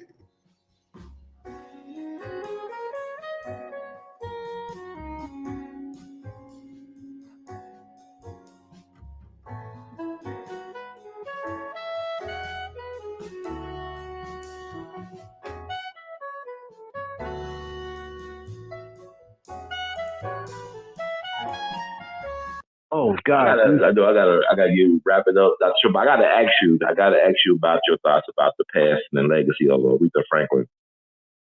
Oh my! Well, the thing that blew my mind today is her sister Irma Franklin recorded on a small record company called JVB Records, and the B stands for Battle, and it just blew my mind learning that today. I have family in Detroit, Chicago, from Mississippi, all over the country with the name Battle. It's one family. Those are my people. So one of my cousins way back was recording Aretha's sister. That's the one thing. But I loved Aretha. I remember hearing Aretha's voice from the time I was 2 years old. And I can remember because my father's church was in the ghetto. I mean, with the drug addicts and the people shooting and stabbing each other. And the one thing that made everybody happy, everybody could come together around, was Aretha Franklin. On transistors, on there was a bar where folks were picking up kids just 2 doors away from the church. But on the jukebox, you could hear Aretha Franklin. I mean, I just remember there was a period in time where Aretha Franklin had either a hit record or an album cut that was getting airplay every week to 2 weeks for maybe a 5-year period. Aretha Franklin was just turning stuff out over and over and over again, being on Flip Wilson. We're very, very, very proud of Aretha. I love Aretha Franklin. I imitate Aretha Franklin. I mean, sometimes we're only riding on a free hey, do you be a vision in life? How do you get your pants so tight? I mean, I just go around and just imitate Aretha, you know, because that woman had so much soul, so much beauty, so much love, so much blackness, so much gospel. And she was one of those black people that made it, that never forgot the rest of us. She's a quintessential type of celebrity artist I look up to, because they never left, they never turned, they never changed. They didn't sell out their people. And she always loved the black man, no matter what bad happened to her. Nowadays, you know, the black man bumped into a black woman on the subway. They want to take out an AR-15 and shoot every black male that never bumped into her. No matter what bad happened to Aretha, in terms of the men in her life, she never stopped loving her sons or black people. You get where I'm coming from? Sure. On top of that, she's a great piano player, great artist, a civil rights person. She, I can tell you, she was an artist. We don't have really Rihanna and all these other people. They need to sit their asses down and listen to her first couple of albums. I'm talking about Aretha Arrived, Soul 69, I Never Loved a Man the Way I Love You, right? Soul Sister. They need to get all of Aretha's stuff and just listen to it and learn what a diva is. It is not doing culty stuff, having tattoos, showing your breast nipple. I mean, even if Aretha had done that, she would still have been an artist. These folks are performers. She was an artist. And I mean, an incredible person. I mean, just, I just think about, there's no point in my life, I put this up on Facebook, whenever I would travel the country, leave outside the United States, I would always bring Aretha Franklin music with me.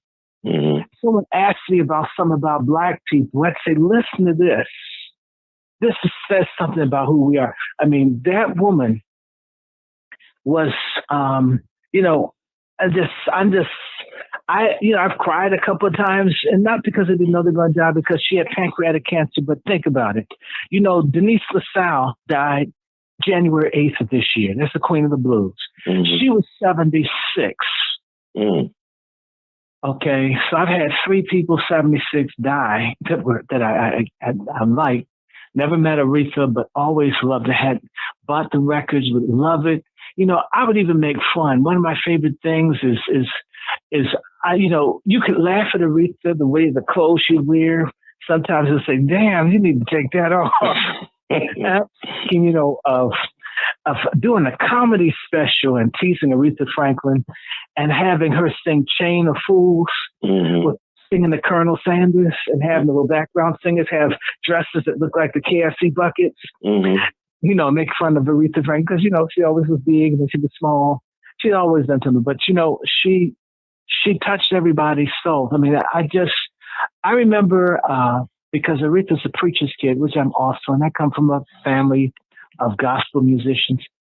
I remember one of the first times I went up to Howard University to participate in a lecture, and a very famous gospel and jazz musician by the name of Pearl Williams Jones. Okay. Who's the daughter of Bishop Smallwood Williams, founder of the Bible Way Church, which is a church that at its peak had about 500,000 members, and they were in Africa and the Caribbean. But Smallwood Williams gave money to fight for Emmett Till, who I learned within the last couple of years is a relative of mine through the Battle family. Because he was in the Battle home when they took him in Money, Mississippi. And Smallwood Williams also was involved in the Brown case. There were many cases. It wasn't just in Topeka. So Smallwood Williams was, the D.C. case would have come next had they not won in Kansas City, in case you didn't know that. And this was his daughter. And we had college students. This is like 1972. And we were listening to Amazing Grace. I always wanted to go to college after that experience, because my first time to really sit in a university classroom, they're playing Aretha Franklin in a college class. I was like, oh my God. You mean I can listen to Aretha Franklin when I get to the university? I want to go. And remember her singing A Different World? How that voice got people to want to look at HBCUs.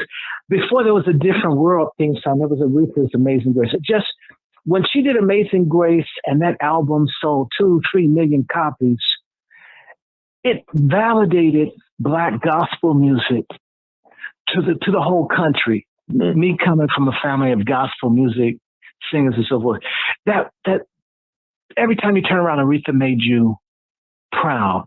And so she represents an incredible, creative, loving spirit of our Black sisters, our Queen sisters. And I'm hoping Jennifer Hudson or somebody that can really sing gets the opportunity to interpret Aretha Franklin's music and her compositions to the generations. And that I'm hoping that people do like they did with Michael Jackson and Whitney Houston, that you see a rush on purchases of Aretha Franklin music on Billboard and streaming, because a lot of people, including my mother, I just had a fuss with my mother the other day. My mother, is not an Aretha Franklin fan. She said all her music sounded like us. It's because you've only heard 2 or 3 songs. If you listen to Aretha, Aretha never sounds, all her music doesn't sound the same. Mm-hmm. She's doing so many different things. You're surprised at that woman's versatility. I just want a Black artist and people who like it buy music by real artists. And real artists, be real. Don't sell out to Zionists. Aretha never sold out to Zionists, even when she was recording with that freak. What's his name? The one that was Whitney Houston's manager. You know who? Clive Davis. Yeah. Aretha Franklin stayed true to her art, to her artistry. She didn't sell out. So that's what I'm going to say on that.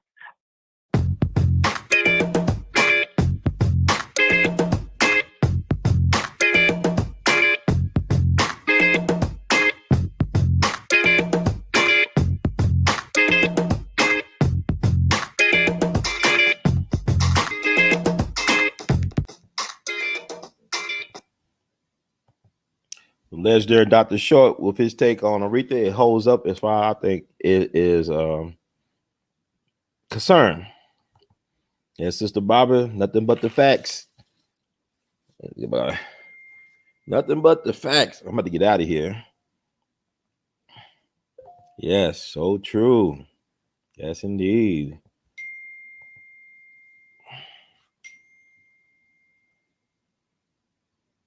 Yeah, Aretha was from a different. You got to think about when Aretha came up. The struggle was real, and everybody's connected. Now it's kind of like you look at our Black celebrities. It's no fault of their own per se, but they're so disconnected from us as a people. But back then, if you was a superstar athlete like Jim Brown or somebody like that, or Bill Russell, even at that superstar level, you still had to probably get a job in the off season. Not saying that Bill Russell or Jim Brown, but I mean, there was a connection. There was a connection with the community that's missing now, where a lot of these elite entertainers, they're so disconnected or cut off from everyday struggle. Yeah, think about it. Think about the Bobby Dick Gregory was working at this time. He was close to Dr. King and all them, helping fundraise and bring awareness to the struggle. You're not gonna see the likes of those type of people again. Unfortunately, the way we're moving, you're not going to see. Even the church was involved. Certain elements within the church, like prominent voices, like Reverend C.L. Franklin, who was known as the $1 Million Voice, had a great singing and preaching voice. He was one of the top orators on the scene before Dr. King came on the scene. There was different times, man. We're not going to have those times again. It's like I remember seeing Magic Johnson doing the Freedom Awards. They awarded him the National Civil Rights Museum that Judge Joe Brown helped founded with his colleague. They awarded Magic Johnson with a Freedom Award. And Magic Johnson did a speech for school children at the Temple of Deliverance, the Kojic Church, right down the street from me. It was like once the home of Bishop G.E. Patterson, the great G.E. Patterson was the bishop there. And Magic Johnson said, Today we have more millionaires than we did back in 1960.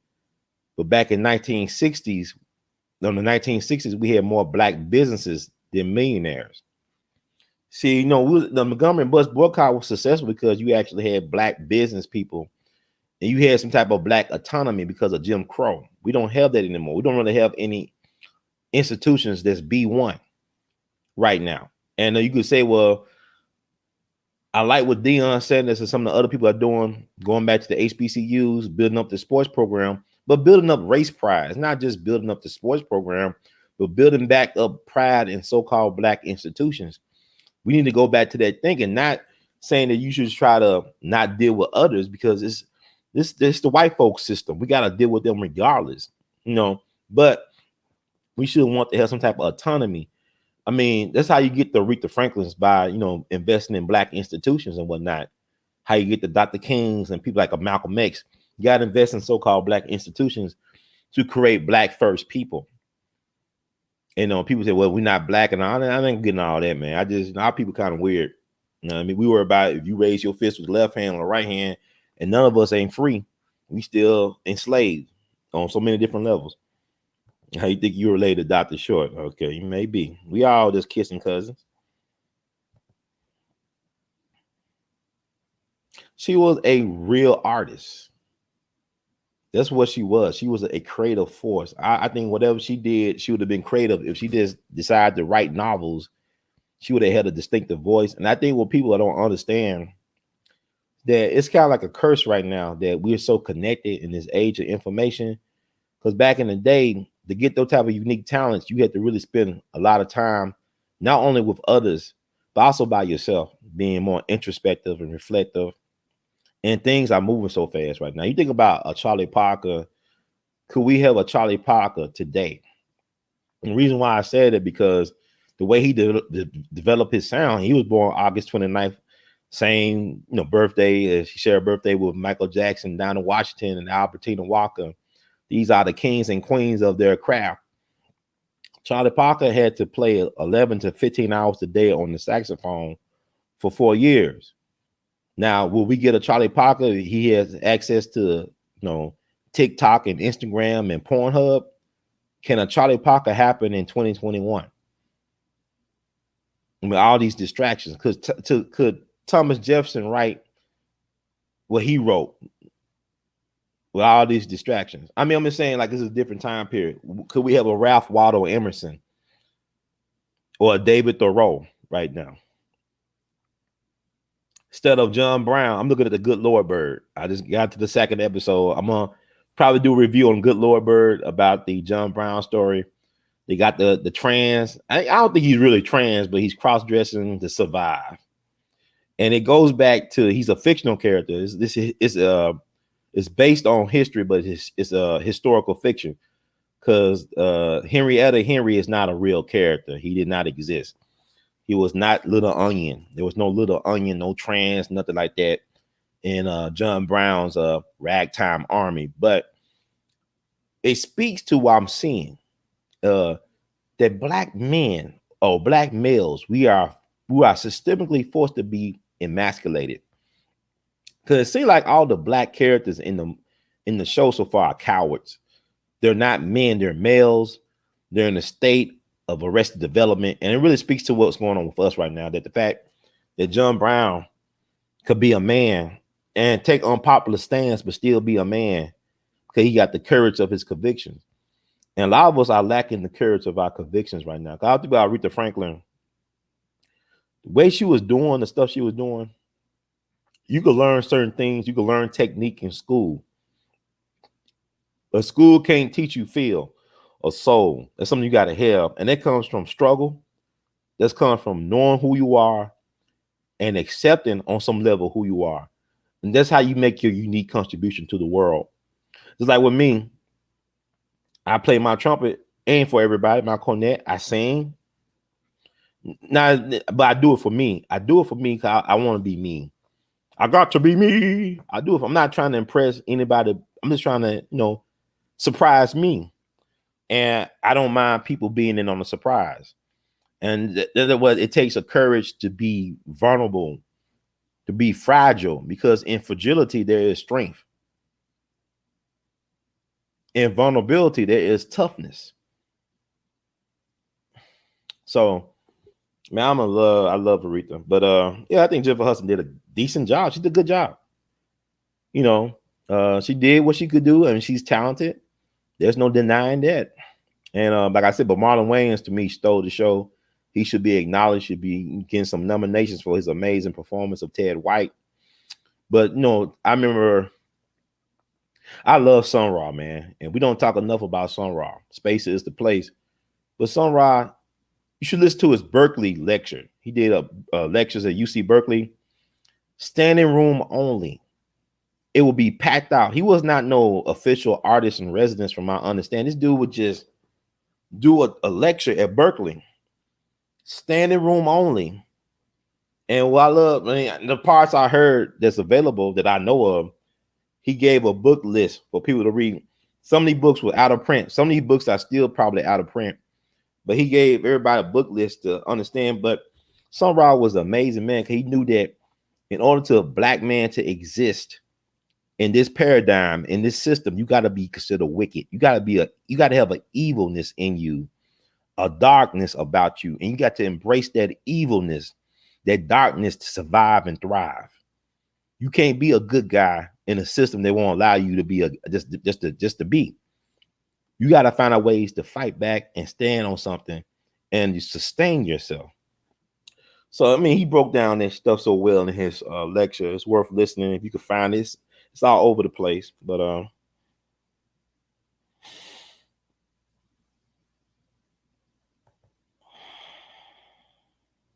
and also what they did, they shelved a lot of great artists too. A lot of artists that should have been gotten shine, that should have got the shine, they never got. I mean, it's the politics of it all. It's like you look at Motown. And I know Dr. Short let me know about this. Dr. Short is a great music historian, and he's passionate about Motown, in particular Diana Ross and the Supremes. How he felt they got railroaded by the commercial, by the industry, where they lied about their impact as arguably the greatest selling female group of all time. How they were cheated out of Billboard rankings and stuff like that. But he showed me, he sent me lists of people like these beautiful black women with voices that were signed to Motown but never got the backing of a Diana Ross. And Diana Ross is talented, but she's not the greatest singer. But it was a lot of great singers on the label who never got pushed. And who I think about right now, you know, people talk about Rihanna and Beyonce and or Lady Gaga or Lizzo. It was a brilliant woman named Betty Davis. Look up Betty Davis. She was the wife of Miles Davis. She was the one that inspired him to get into his fusion, like the Bitches Brew in a Silent Way. She was the one that really introduced him to Jimi Hendrix and all that stuff. But there's a documentary on Betty Davis. I don't know if it's still on Amazon Prime. She's originally from Pittsburgh. Pittsburgh is an amazing black music city.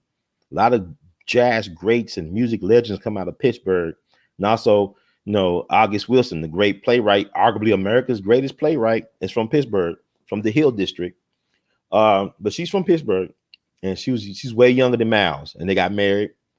And I think she was at one point signed to Motown some places, and she was like, if you describe Betty Davis, she was like a mixture of Madonna, Beyonce, Rihanna, Lizzo. She was like the coming of the future, but she was so ahead of her time that they shelved her. Like she was a black female rock and roller. She had very dirty, suggestive lyrics, but she was very talented musically, and she was a beautiful, gorgeous woman in her time. But you don't hear about Betty Davis because they railroaded. They basically shelved her career. There's so many artists like that, even like that. What a documentary, Searching for Sugar Man, like that guy who was signed to Motown back in the day. He never made it big in America for some reason, but he got a huge following in South Africa. And the dude basically did that story on his cell phone and won an Oscar for it. I haven't yet to see the whole thing in its entirety.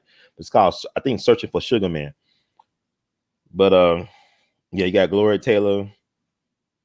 Yeah, they got an actor named Betty Davis. I'm talking about a black woman who was married to Miles Davis, though.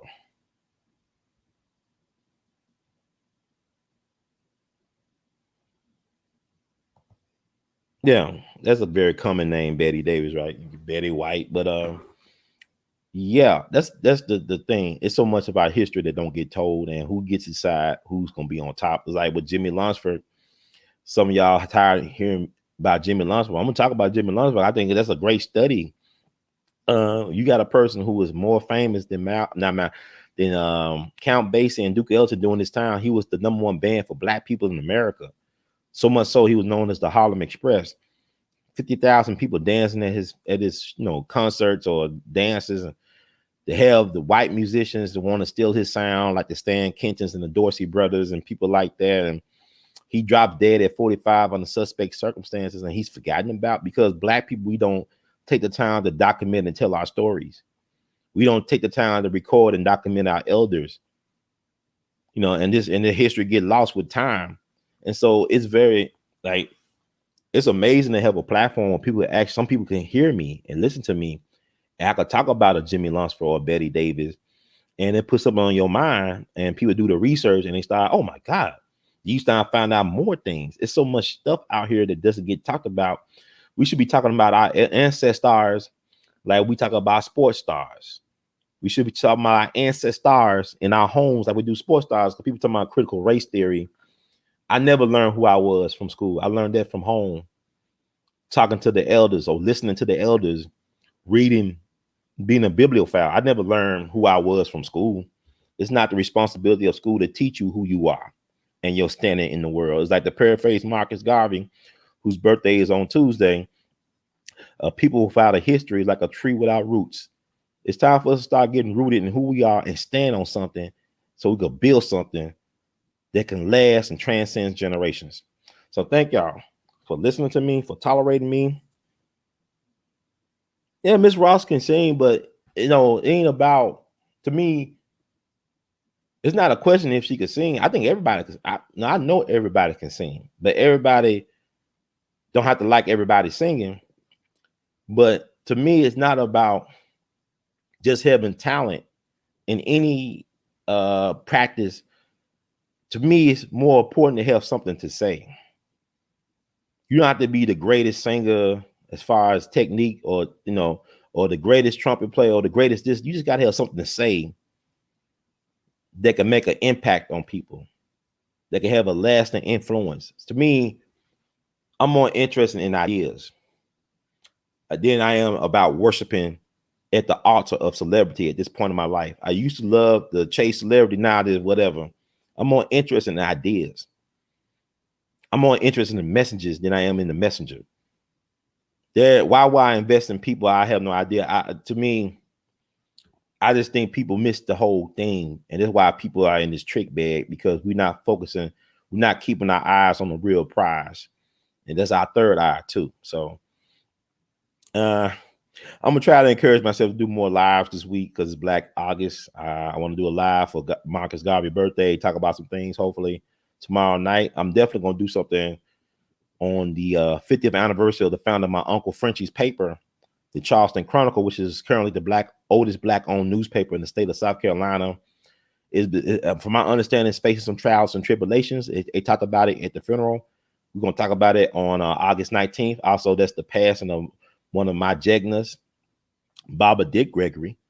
He passed on August 19th. My grand uncle or great uncle, I get confused. I don't know, because that's my grandmother's brother.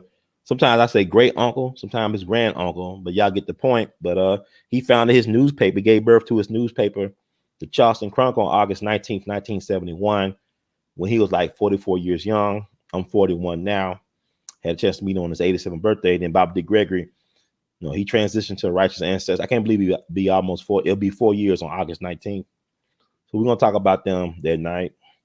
But I try to do as many shows as I can. Sometimes I just get discouraged and I just want to just be to myself, be honest with you. I don't think people really care about what I got to say. And why should they? People, there's so much stuff going on. I'm losing a lot of people, young and old. There's a lot of fear and anxiety right now. But my condolences to the loss of your auntie. I'm sure she was a great person.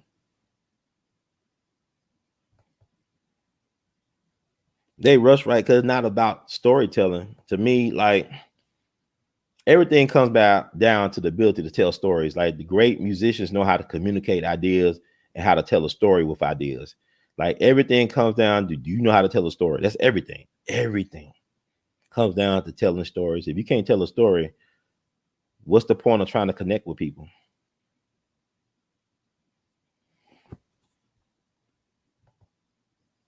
I mean, it comes with the territory, man. Like I said, I've never been a popular person. I just like it. Let's say even I became a millionaire, people say you're popular. No, I'm not popular. I'm just tolerated. You know, like when I was in college, they used to call me Mr. Unteachable. It's like professors. I'd be walking down the hall. You the guy they call Mr. Unteachable. I said, who's calling me Mr. Unteachable? And what it mean was they couldn't reprogram me. I was too resistant to them trying to control me and control my narrative. And really, it was a badge of honor. So my life story will be named Mr. Unteachable. When I write my book, it's gonna call Mr. Unteachable. Because they used to call me, you be college professors, how they used to call Malcolm the devil when he was in prison because he refused, I guess because he played devil's advocate. I was always contrary to what they wanted me to do. But what I have learned, and I almost forgot about the lesson, my greatest successes in life came by me following my own path, by listening to myself, my intuition. Even if it looked bad initially, when I decide to choose me and my free will, when it comes to dealing with my life and my narrative, it normally eventually plays out in my favor. I do a lot of crazy stuff that people don't understand. It takes people about 7 years to catch up where I'm at. You know, when I would do things like, I was a kid that used to wear big glasses and people used to laugh at me. I just fool wearing big glasses. He wear his hats. I'm always ahead of everything. So I'm used to being a loner. Even though people think I'm in their company, I'm used to being by myself. You know, when people call me for stuff, it's always like they want me to do something.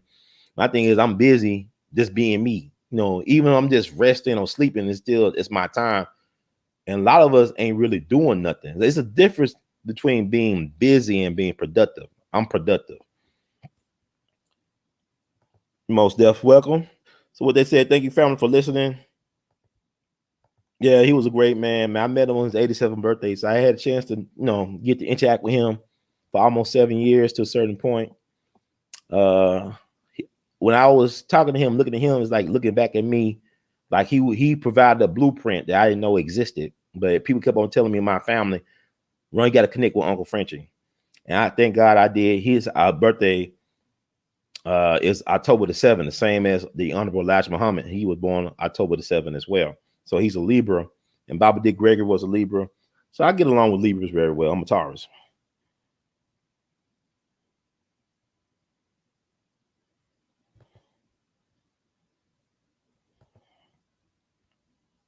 All right, I got a lot. Sorry about that, Mr. Sunshine. We need to talk some more. I want to see you.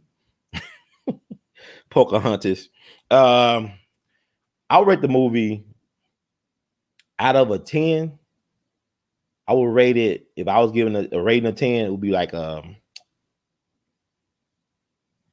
give it an 8.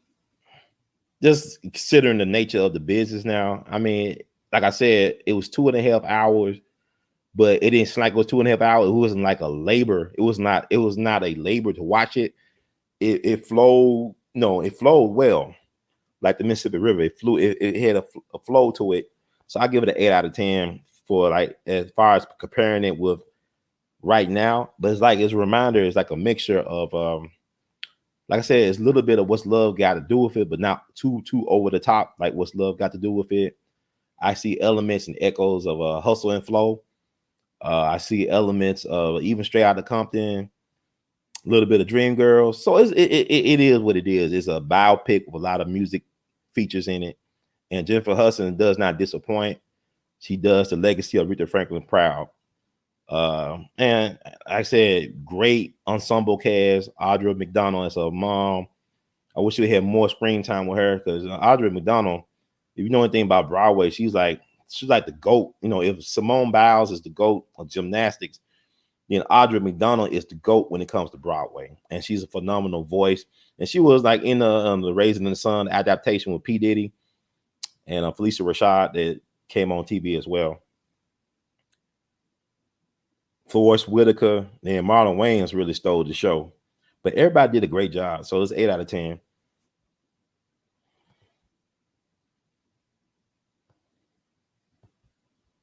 So I mean, I guess that's it. And thank you all. If you like the words from Brother Herb, please spread the word.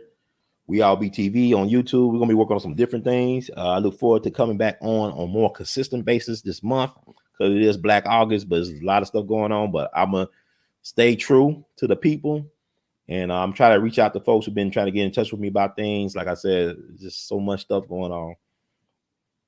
And who was the band? Oh, Walter Barnes. Walter Barnes from Vicksburg, who grew up in Chicago. He was Al Capone's favorite band leader. Now, he used to play for Al Capone at the Cotton Club in Cicero, Illinois. You know, Cicero was a sundown town at one point. But Walter Barnes, he got killed at the Rhythm Club fire of April 23rd, 1940, which is my birthday, April 23rd. So I was born 40 years after the Rhythm Club fire. Rhythm Club fire, one of the worst building fires in American history, in the top 5 still. And with my mom and my sister, my birthday weekend, I went down there to pay my respects. It was amazing. I mean, you can feel the energy. Like so many Black people, you lost a whole generation of Black folks. Over 200 Black folks died that night. In their late teens and 20s and 30s. Some folks lost their family. You had mothers and fathers lost all their sons and daughters in that fire. So I mean, it was tragic, but I had a chance to go down there and pay my respects.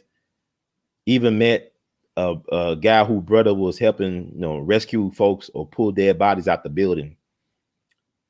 And they did a lot of songs about the Natchez, burning.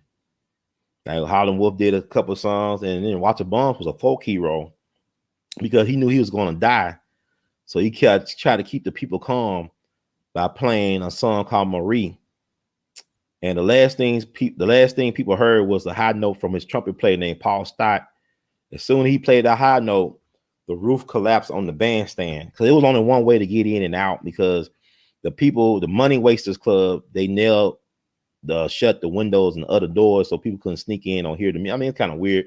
You can hear the music from the outside, you know what I'm saying? But it's like, but it is what it is. But yeah, tragic. It needed to be like a movie done about it. I think somebody did a play, one of the people whose ancestors was involved, I think, in the Money Wasters Club. I think she lives in Atlanta. She did a play on the Rhythm Club that came out several years ago. Most deaths welcome. That's what I'm here for. To talk about these interesting, like I said, we got so many stories. I'm definitely looking heavy into that John Brown. I'm a big John Brown fan, so I'm gonna probably do a show about the good Lord Bird. I know I'm late to the party. And yeah, so thank y'all for supporting We All Be TV. YouTube, like the words from Brother Herb, please spread the word. We All Be TV. Let me make sure I ain't missing any notes.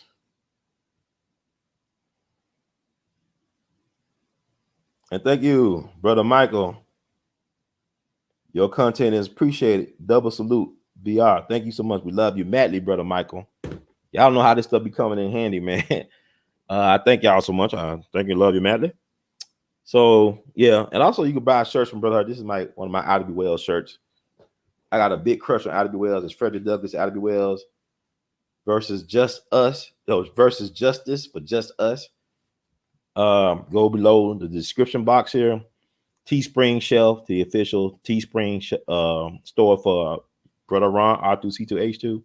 Also buy Artivist art. You see all this art. I did all this. R2C2H2.com. I got to really update my website and got some good business advice from this beautiful woman. Shout out to Sister Angela Green, Esquire. You are a phenomenal advocate for the arts and for Black artists. B1 salute to you. You probably be listening to this, but I had a chance to connect with her and she gave some great advice on how to really elevate the brand. So I guess you could cash out your support, of course, R2C2H2. That's $ R2C2H2. Thank you, Daryl and Brother Mike. Brother Daryl, thank you. Thank you to the moderators, Sister Sunshine and the crew for holding it down. PayPal, Google Pay, Zelle, R2C2H2 @gmail.com. You can Vimo at R2C2H2. And that does it for tonight.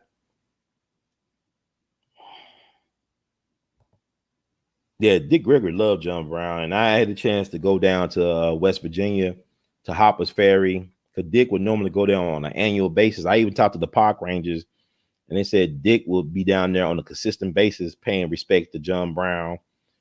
And John Brown was one of the greatest, not only Americans, but human beings that ever lived. If you're going to have a white Jesus, let him be John Brown. Malcolm said we might let John Brown join our organization because he was not just a white person. He was really a revolutionary. And when you really about being committed to a cause, people going to call you crazy. Because like Dr. King said, human salvation lies in the hands of the creatively maladjusted. You can't be a regular person. You think that I'm a normal person doing the stuff that I do? No, I'm not. I'm anything but normal. It's an act of God. It's a miracle that I can really function at all to do what I do. I don't know how I'm doing it. It got to be a universal God, charging my batteries, helping me get through this stuff, because this is a madness.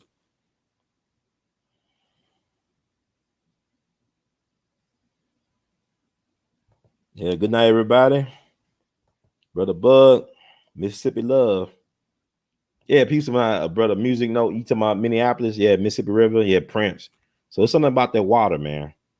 So thank y'all for tuning in and not tuning out too much, but tune out nonetheless. We love you, Matt, there.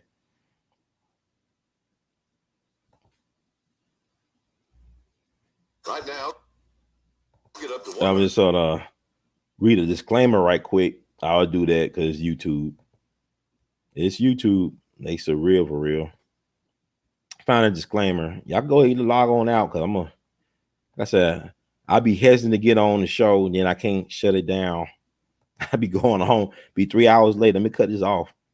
But I mean, disclaimer: the views expressed by hosts and guests on the We All Be TV platform are not the official views, opinions, beliefs, or perspectives of We All Be News or the We All Be Group, Inc. We All Be News is an organization that thoroughly believes in supplementing the information narrative that is usually supplied by the corporate news entities with those viewpoints and expressions which may be marginalized or ignored for a plethora of reasons. We are about informing the general public on alternative perspectives as it relates to news and information, and letting the general public be the ultimate judge and decide on how to use said information. Informed citizens are responsible citizens. Thank you for your support. And that does it for this edition. In the words of Great Duke Ellington, we love you, Matt Lee. Y'all keep on producing and pushing. Brother Ron out. But not down for the count, but just out for tonight. Peace, love, and happiness.